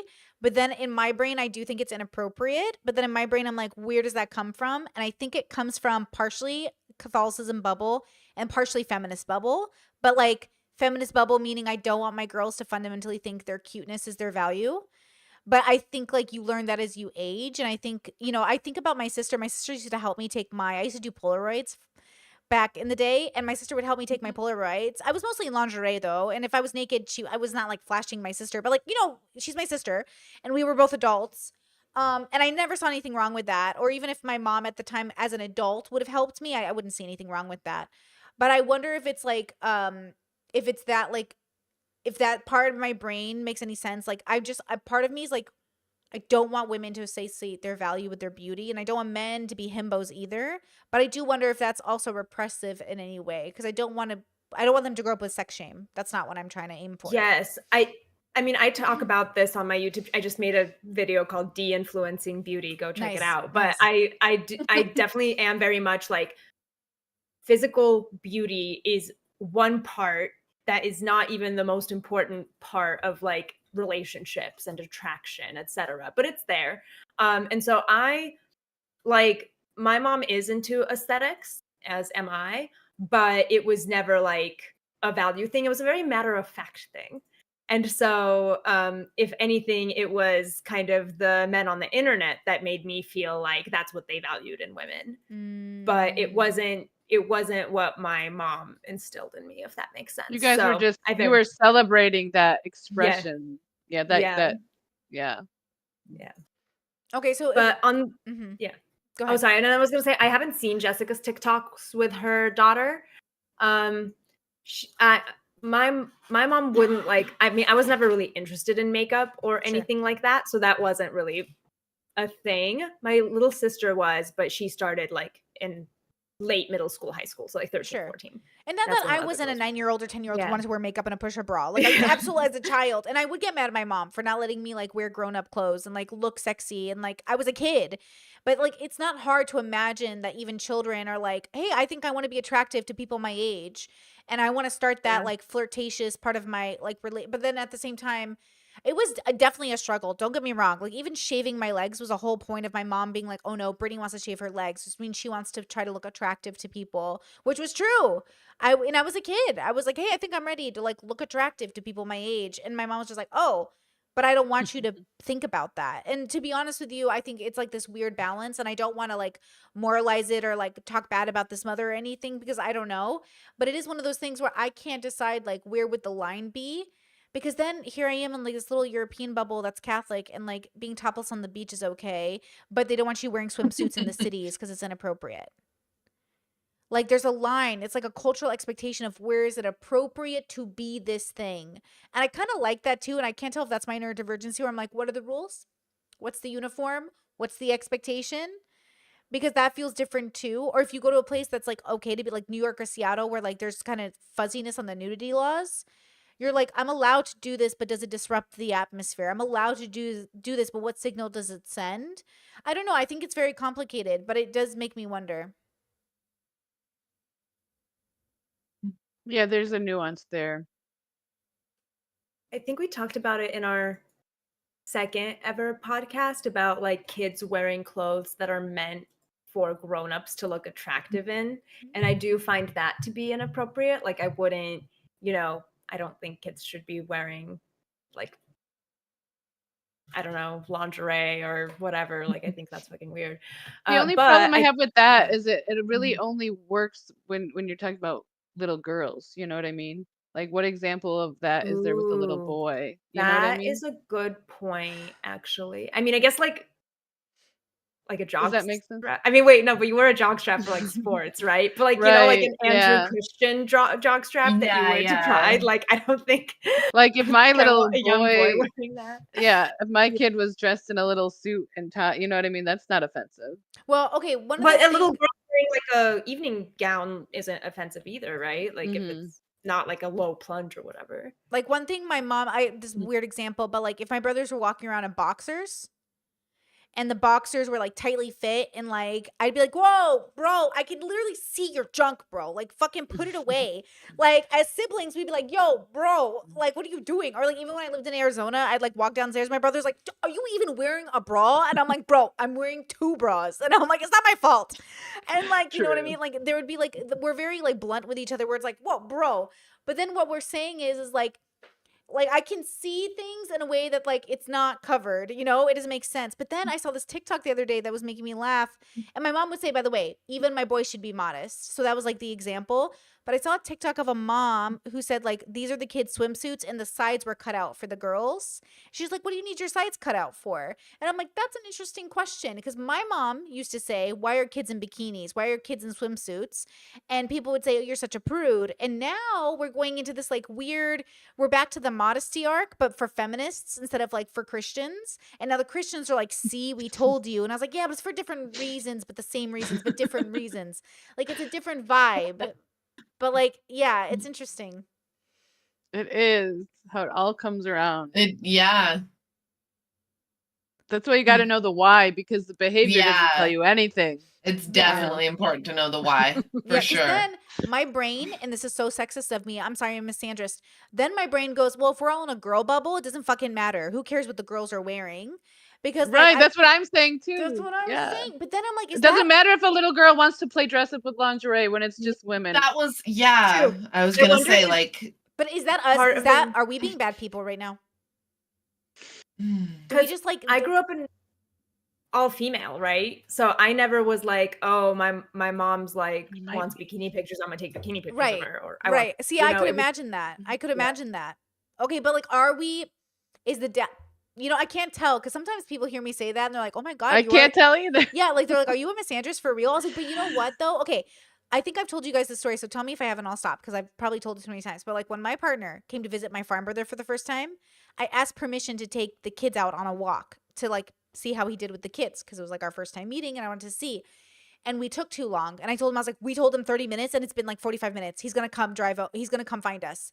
And we put the kid's shoes on. I was like, go, go, go, go. Your dad's going to, and I heard his truck turn on. I was like, oh, bro, he's driving down the road right now, bro. And he drove down the road. He like swerved into us. He's like, where have you been? I was like, oh, my bad, bro. I know. He goes, he looked at my partner and he goes, I don't know you, bro. So therefore, I don't trust you around my kids. I don't care if you're around my sister because she can stand up for herself, but I don't trust you around my kids yet. And my partner was like, based. Fair. Based. Totally fair. I get it, bro. Like, why would you I'm some weirdo from the internet. Why would you trust me with your kids? Now, I know my past boyfriends would be like, what does that mean? I'm like, not my husband. You don't get it. It's about prioritizing the safety of kids. And when you come from a family, okay, I'm going to say this out loud, but forgive me. You know the sleepover debacle people have? Like my mom, I wasn't allowed to sleep over. The only people I could sleep over at was grandma and grandpa's and certain uncles and aunties. Otherwise, Yeah, no same. sleepovers. And when I see TikToks, my favorite comment I see from TikTokers, which is so bad, but they're like, I can't believe you don't let your kids sleep over. And people in the comments are like, you've never been molested and it shows. And I'm like, bro. Well, as a parent too, like I had to learn that the hard way when I let my child go somewhere overnight, and just the anxiety that I felt, I could not handle it. And I'm like, what is this telling me? This is not okay. Yeah. Yeah, isn't that interesting? Again, I don't want to I was allowed sleepovers, but my mom would say she wasn't allowed to sleep. She went on the Disney radio with me as a parent, and she's like, what's a rule you won't let Brittany do? And she's like, no sleepovers. And they're like, oh, you don't let her sleep over. And my mom's like, no. And they're like, why not? I had to get my mom to say, because I said so. Do you know what she said and said? They had to cut this from the radio. My mom goes, because when my friend went in high school to sleep over her friend's house, there was a fire and they all died. And I was like, Mom, you're on a kid's radio station. My mom's autistic. I was like, you're on a kid's radio station. But literally, my mom, or she could have said, there was molestations or there was rapes in there was literally, I have a horror story after horror story. And so it's and it's not people who are strangers, it's people you know. Mm-hmm. So I kind of get it, but at the same time, am I denying my kid access to an opportunity that could be a foundational memory for them? I was allowed to have sleepovers Priorities. and have people sleep over, but we also had really clear communication and understanding of what was acceptable behavior and what wasn't. And if you found yourself in a situation that you were uncomfortable, here's how you react. That's good. So another I was reason to let your allowed young to do kid have a phone. things. Yeah, true. I was allowed to do things with tools to know, okay, if something goes off course, then this is the expected. This is how you can react. This is what you should do. And by the way, my mom always volunteered her home for events. She's like, so I can watch you guys. That way, if anyone needs anything, because I know I'm going to watch my kids. And it's true. I would observe how other parents watched us. And I would say oh shit, my mom's she's like, what are you doing? She can see things, which is good. Other people's parents literally were just like, you'll be fine. And I was like, that's my mom. She literally has a psychopathic lack of worry. Interesting. We were really? allowed to do all the things that no one else. Yeah. Yes. Yeah. I think she's neurodivergent in a different way than I am. I'm hypersensitive. She's the opposite. Interesting. Good or bad? Was that good or bad? Well, I think in some ways it was good, because I never grew up having this until I became a parent and had the anxieties of parenthood. I never had any anxiety of oh my gosh, something's gonna happen. I was always very confident as a kid that everything was gonna be okay, if that makes sense. Yeah. I never had this worry that oh, something could happen. That came once I had my own responsibilities and stuff. But yeah, so I think I took it as a good thing. I didn't take it as oh, my mom doesn't care. It's more I don't have this pathological, I don't know, anxiety that comes from an over anxious parent. Yeah. Yeah. I think my mom had a good balance as well, where I was allowed sleepovers. But I mean, she was like, okay, what's their parents' names, numbers, kids' names, numbers. So she expected communication, just when are you going to be home, stuff like that. And nothing happened at the sleepovers that I've been to. Again, it was all girls, so there wasn't or my best friend and her brother and whatever, and he was a little brother, so we just bully him. It was great. Were their fathers? So yeah. No. So that's the interesting thing, is that it was with other women who were single mothers, and I was best friend. My best friend was my neighbor at the time. So we were all literally in the same apartment building. So the sleepover was just like go upstairs to Did you hear their the story apartment. And of the dad who had a sleepover for his daughter and drugged all the girls' drinks? Yep, that's oh my Did hear God. that. crazy. Yeah, Yeah. I don't know if I'd allow wouldn't sleepovers. feel That's the comfortable. thing, but This is the I thing had again, them. asking myself, are we bad people? Because yeah, I have much different concerns about men than I do about women when it comes Well, it's to like, would we hire a male nanny? yeah. Who Ooh, here would hire depends a on the male man. nanny? Depends on their Oh relationship with yeah. gender. Mm. Yeah, actually. I swear it depends on their relationship with gender more than them being like male. A straight male nanny. Probably He's not. just like, I love babies. Yeah, probably I not feel a like straight that male is nanny. slightly different because I also would know them. And so again, with Yeah. the mental model thing, I would be informing my mental model, feeling Yes. very Yeah, like, yeah, oh, yeah, I know yeah. this person. People, some random, my kids' friends' dads, I don't have any mental model of them. My brain's going all these places. I have no idea. You know what I mean? Like, yeah. Yeah. Yeah, it is interesting. Like again, I don't want to because it must be very scary to be a man or to be a father and to think like everyone's looking at you suspiciously because you're hanging out with your own kids or like you're doing your own things or like obviously but the thing is like that's why I look for people that are very like into protecting kids but also not too much because the ones that are so paranoid about protecting kids sometimes I feel like a little guilty. Yeah, there may Because be they overcompensating for know, something. Yeah. they know how that type of brain works. Yeah, if they're paranoid, then I don't trust them. But if they're like cautious but thoughtful, then I'm like, okay. Like there's a paranoia I've seen in certain people, and I've seen case after case come out of like the men who advocate for the protection of children the most end up being on lists or end up being like caught Mhm. with kids. And so I'm like, oh. So when they talk too much of a game, sometimes I'm suspicious. Mm-hmm. Yeah. I think, and I don't have children, so this is obviously, I guess, not really relevant, but I think I would be comfortable with a straight male nanny, just like depending on the person. Like Yeah. I don't know that I would like automatically rule that out because I do see a lot of value in my hypothetical child having like influences of all different For sure. genders and all of that too. I could see that. So yeah. Yeah, even though I said straight, straight male nannies, I really don't mean like straight literally, but more like their relationship to like their own understanding of self. Like I Yeah. wouldn't want them to be like hyper masculine, toxically masculine.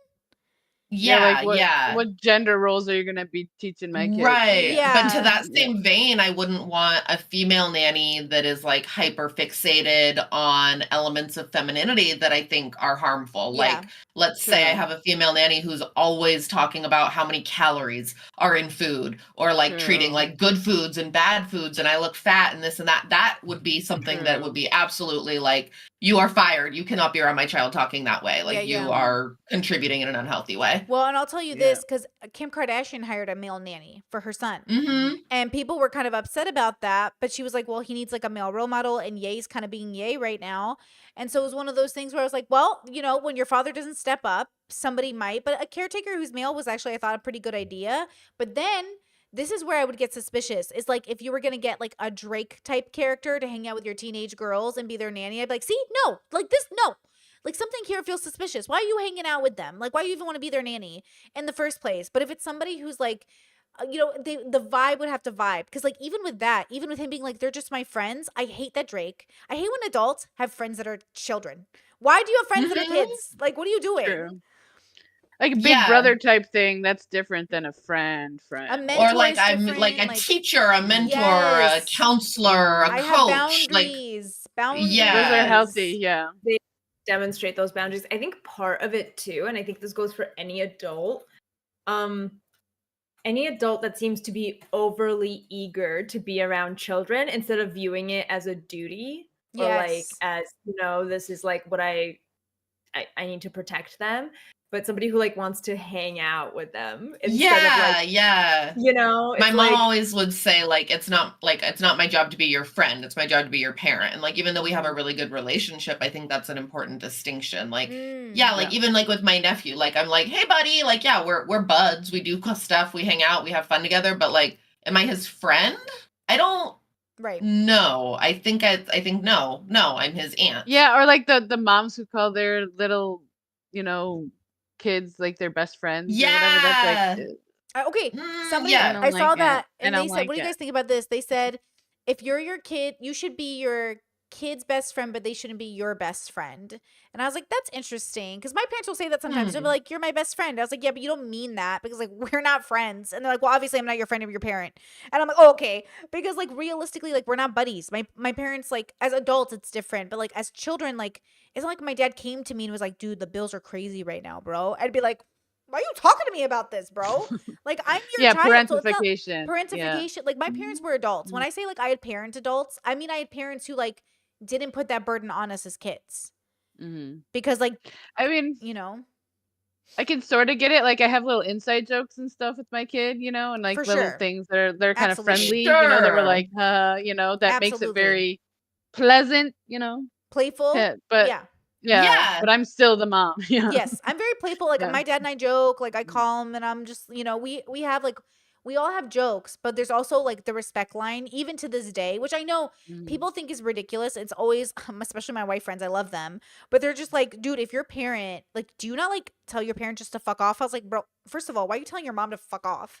And also, why don't you just say, hey, mom, I love you. I'm not having this conversation right now. They'd be like, tell him to fuck off. I was like, I'm just telling my mom to fuck off, dude. Like, what am I, 15? I'm not telling my mom to fuck off. Like, it feels disrespectful, but because they're not my friend, because they Mhm. are my elder, like, there's something about, like, Yeah. I want to respect my elders, but I don't want Mhm. to be a slave to my elders. Like, I am my own person, but I want to respect my elders. I want there to be a balance between, like, I'll respect you as an elder, but, like, obviously, like, I am an adult. So, like, thank you for your input. Agree to disagree. You know what I mean? Mhm. Mhm. Yeah, I do get concerned like when I see the single mom trope who's like or not even single mom, but like the mom who's like, she's my best friend. I love my kid. I tell everything to Yeah. my kid. I tell her about my boyfriends We and do who I'm everything dating. together. Yep. Yeah, I'm just like, oh, like I feels like where's the line between having a fun time with your mom and doing manicures and Yeah. pedicures, which my mom and I would do with my sister. We'd make drinks. We had even we had like, Kahlua. Mhm. Like, my mom would like let us have coffee with a little bit of Kahlua, and we'd be like, Yeah. look at us, so grown up, and like we'd get our nails done. Mhm. That shit is fun, but like it was like it was a big deal. Like it was a treat. It was like it wasn't the norm. Like I think I would have been pretty emotionally exhausted as a teenager who's already struggling on her own to then have parents come home and like vent about their day to me. I think that would have been very difficult. And I feel like Mhm. when people say they're my best friend, I'm like, okay, but I just talked to my best friend and we vented to each other. Are you venting to your kid? You know what I mean? That's where I'm like confused Yeah. by that terminology. Like even now as an adult, like granted my mom does like express like concerns and Sure. worries and like all of that sort of stuff, but if she was just like venting to me or like sharing this like the kind of best friend stuff that I generally think about, um that would be really really awkward. I'd be like, Mhm. "Whoa, did you mean to call someone else?" Like this do you do you Yeah. know who you're talking to right now? Yeah. Mhm. Yeah, but I mean, so many people do it. I wonder what the healthiest version of that could look like because no one I know in my life does it. I only hear about it from other people or see it on TV. And most of it isn't like what I think is healthy, but it could be, maybe. But I don't know about that. about venting, but my mom would tell me stories, but she also had her own friends. Ah, But my mom definitely told me like fun Mhm. stories, and I'd for tell sure. her fun stories, except I hated but see, that's how I know she was my parent is when I tell her a fun story and then suddenly I see her Uh-oh. starting to plan how I'm in trouble and I'm like, fuck. So Yeah, yeah, there was yeah. yeah, so I think we had a good balance in that my mom would tell me family stories especially. She'd be like, "Oh, like this and this happened to your aunt," and like then she'd tell me the details of the hot goss that was going on. So we definitely have the hot gossip and we'd hang out and then she'd have mandatory movie nights where like she'd be like, "I'm putting on this Soviet movie and you're watching it." And I'm like, "All right, cool." So it was a mandated fun time. Yeah. Yeah, don't get me, I think one of my favorite things to ask my parents is like, what were you doing at my age? What were you doing here? Like, what were you doing with your life? And you find out so much about your parents, and again, humanizing them and remembering, like, oh, and then you chose to have 10 kids? Wild. Wild, bro. My brother, oh my God, just even my brother halfway there already. And I'm like looking at him, I'm like, are you going to beat mom and dad with kids, bro? Are you going to have more kids than we had growing up? Like, what a different pathway to take. Like, you know what I mean? Like, we're all living Yeah. such different lives. And he's like, they're really dedicating their life to parenthood. That's their decision. They're like, we're going to be parents. So, yes, they work. They all have hobbies. My sister-in-law is an amazing painter, so talented. Talk about perfectionist. She's so good, guys, at calligraphy and all these amazing things. She sings beautifully. And then she's sitting here like, I'm going to be a mom. And I'm like, whoa, okay. Like, that's their primary job that they both decided to do. And then they revolve their life around it in like a really wholesome way. But like, yeah, like, Yeah, it is a sacrifice of yourself, to do mm. that kind of a thing. Yeah. But I think I it's, don't know if it's not for me. well, okay. This might be a little zesty. I'm not convinced being a parent is a sacrifice if it is your real calling. Because if it is your true calling, then like you're just doing the thing you were made to do, which means like Mhm. you just found your perfect job. It just happened to look like parenthood. Like, because I think about the life I'm making for myself, and like my mom asked me that. She goes, aren't you sacrificing your chance to be a mother? And I was like, no, I think I'd be sacrificing my life to be a mother. And I Mhm. don't want to do that this time around. I think I'm not meant to, but I could have done it before.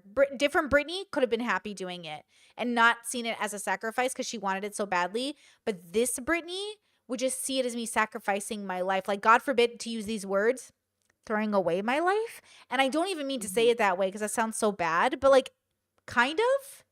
I know what you mean, I think. You Mhm. know, but like my mom, like she was obviously destined to be a mother. My dad loves being a dad. Like my brother loves being a dad. Like they were obviously like, I think I was made for it until I wasn't. And now I think my core, though still a mother, is meant to be a different kind. I do believe that.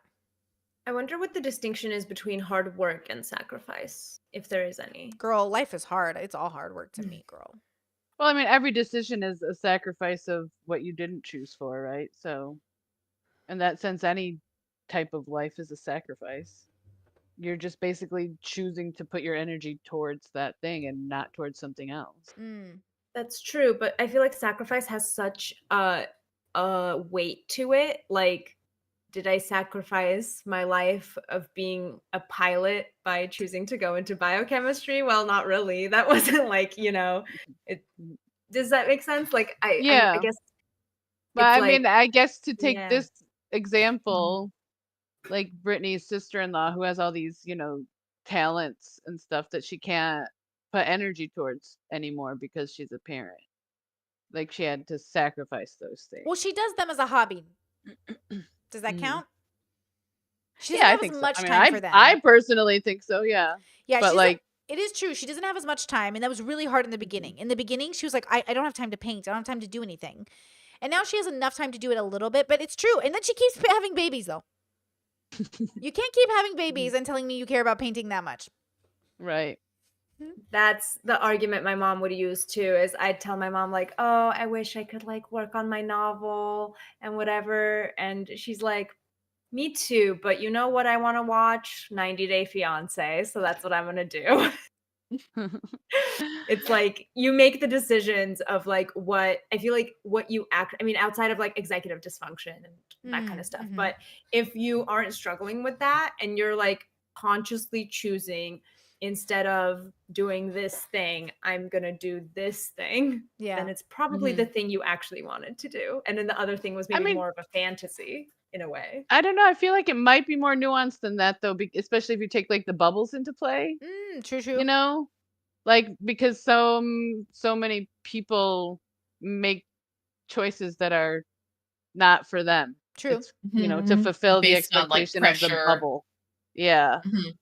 Yeah, and so like especially like a Catholic, okay, like the Mm-hmm. bubble expectation in a specific Catholic bubble is you have a ton of kids, and if you're married, you're called to have children in the Catholic bubble. You That's a know, good point.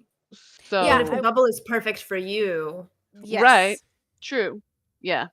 Yeah. So it's not like they're not having agency over that or whatever, but it's just a different relationship with the bubble and Mm. and what you prioritize and yeah. I would say settling is a type of unwise sacrifice that people often Yes. make, so they do feel like they're sacrificing, and they are. It's just Mhm. Oh yeah, unwise. that's interesting. And I Yeah. would say like wise sacrifice leads you to like the dignity of your joy, the dignity of the sacrifice.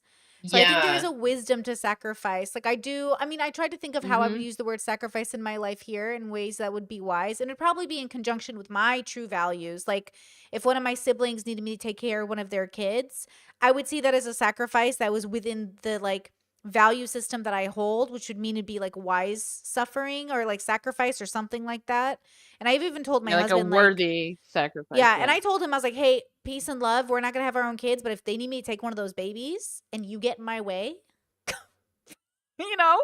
And like he wouldn't, but like that was one of the like contingencies of like it wouldn't the babies probably wouldn't come to me ultimately. We have other Catholic family they could go to. But like if I'm the last resort, like I'm taking that baby. You know? And it's one of those things where like that would be a sacrifice to our life. Our life would be different, but I think it would be a really good one, like a really good Yeah. decision. do you Yeah. view your moving to Europe as a type of sacrifice, even though it was the right decision for you guys for reasons you've talked about? But is Yeah. that kind of a similar concept? I feel like I secretly think that I escaped some apocalyptic energy in America right now. I'm like I feel bad for everybody there. I didn't bring this up earlier, but when we were talking about like early on, would you move back to the States if you were to have biological children with your husband and stuff like that? Like, I would not.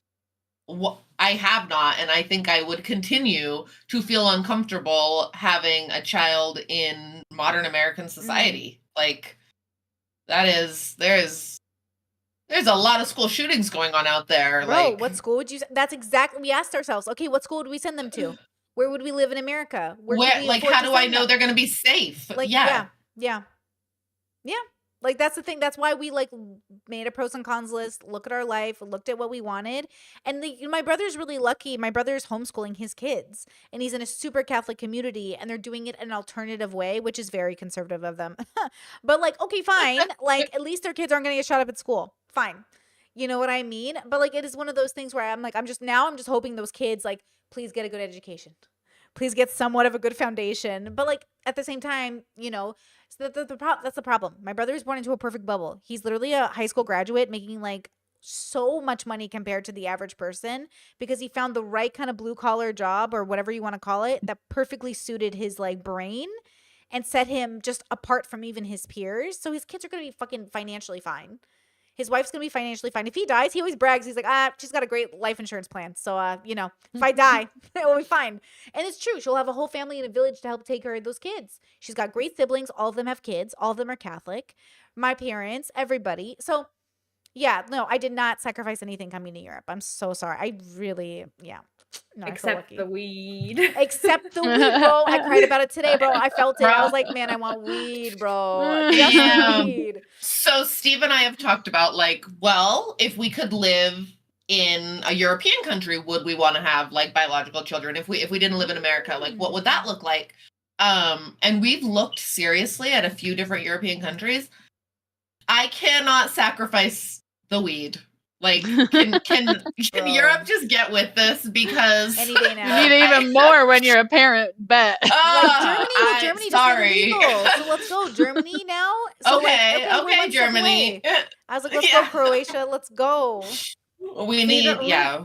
European country where I'd like the weather is probably Spain, and I have family there. Fun. But I know their politics are kind of iffy as well. So Yeah. I don't know. Yeah. But we have talked about. Don't get me wrong. In moving my too. retirement, I might end up back in the States. Who knows? Because like we don't have a lot of people here. And if he, like I said, if he dies before me, I will be terrified to live here alone. As an old person, like not like I just won't feel good. Yeah. But like if I like we might end up back in America. It's just like so much later in life. Probably hopefully not anytime soon. Yeah. Mhm. Yeah, I feel okay raising my kid here in America because of my family is such a huge support system. We have a big Catholic family like Brittany too, and they're all having kids right now, so we're kind of Yep, raising our kids together. that's You great. know, my kid has cousins up the waz. Wow, that was a '90s phrase I just used. Let's go. And Love it. yeah, and like he goes to a private school, which isn't, erasing any of those worries that you have as a parent in America of school shootings and stuff, but I'm sufficiently satisfied with the measures that they take Yeah, for like protection and stuff like that.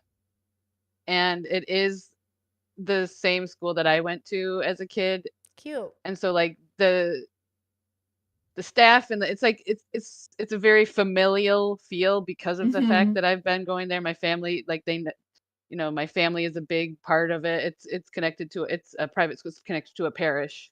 Mm-hmm. Which is interesting as not Christian sending my kid there, but anyway, that's a whole different subject. But it feels very family. It feels safe.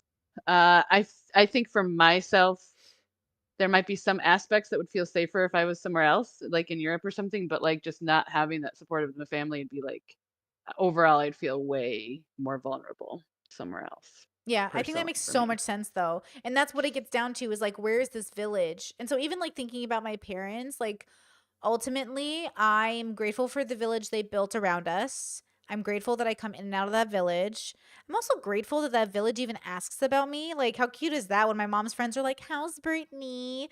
And she's just like, "They're asking about you." And I'm like, "Oh, that's nice." Like, people remember your kids, and that says something about you raising them and how you raise them. And like, I think my parents made a great effort, especially in that stereotype of that I was homeschooled and stuff. I was also exposed to a lot of interesting people.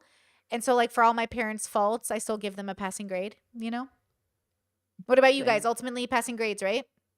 Yeah. Yeah. Yeah, Yeah.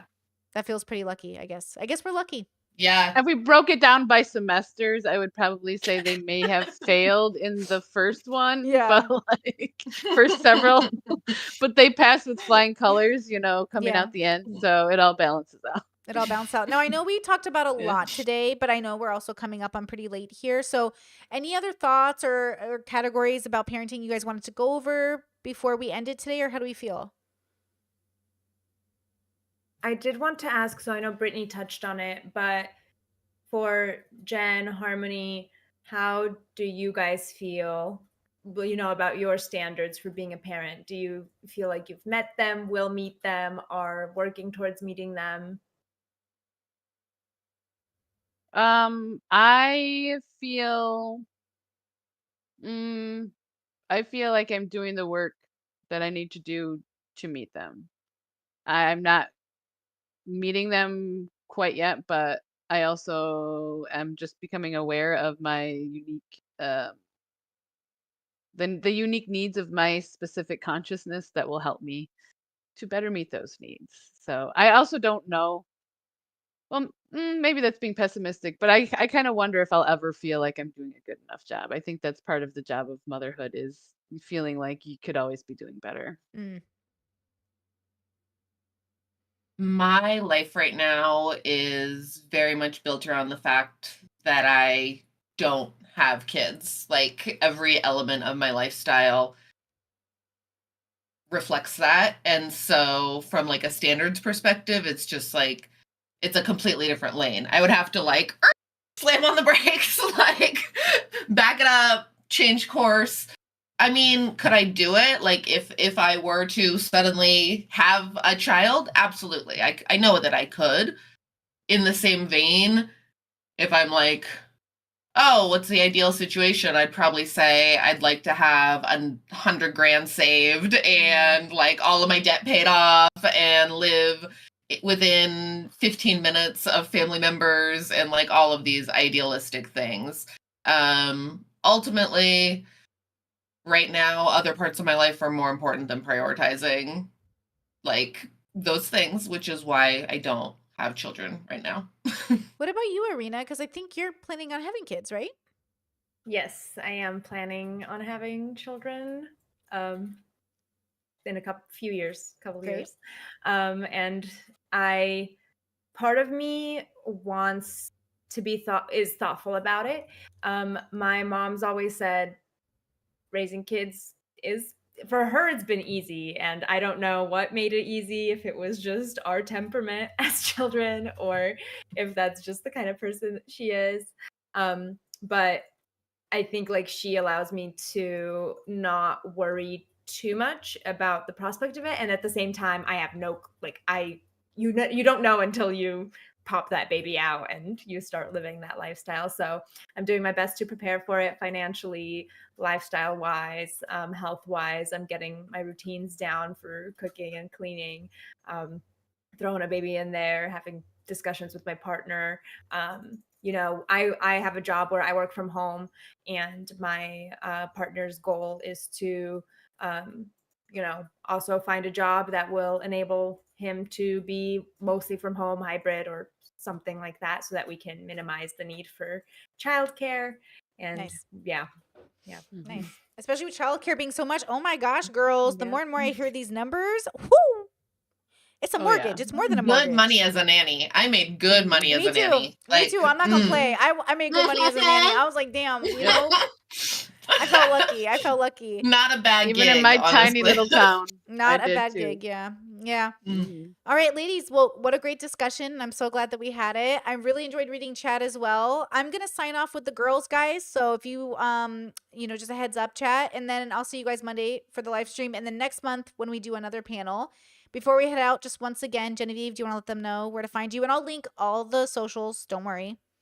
Yes, definitely link them. I appreciate that. I am Madam Genevieve, Madam_Genevieve, excuse me, on Twitter, X. And that has my link tree in the bio, so you can find my different streaming platforms, as well as the spicy OF link if that's what you're into. And the usual like Instagrams and other links of that nature too. Perfect. Harmony? I'm Harmony Bancroft. You can also find me on X, and you'll probably see me in the chat as Maiden Monster. Lovely. And Arena? I'm Arena Nana on YouTube, and then monoshock.john on TikTok and Instagram. Perfect. All right, ladies, please enjoy your weekend, and everybody stay safe, and I'll see you guys Monday. And ladies, I'll see you next month. Bye. Guys, thank you. Bye. Bye, chat. Bye.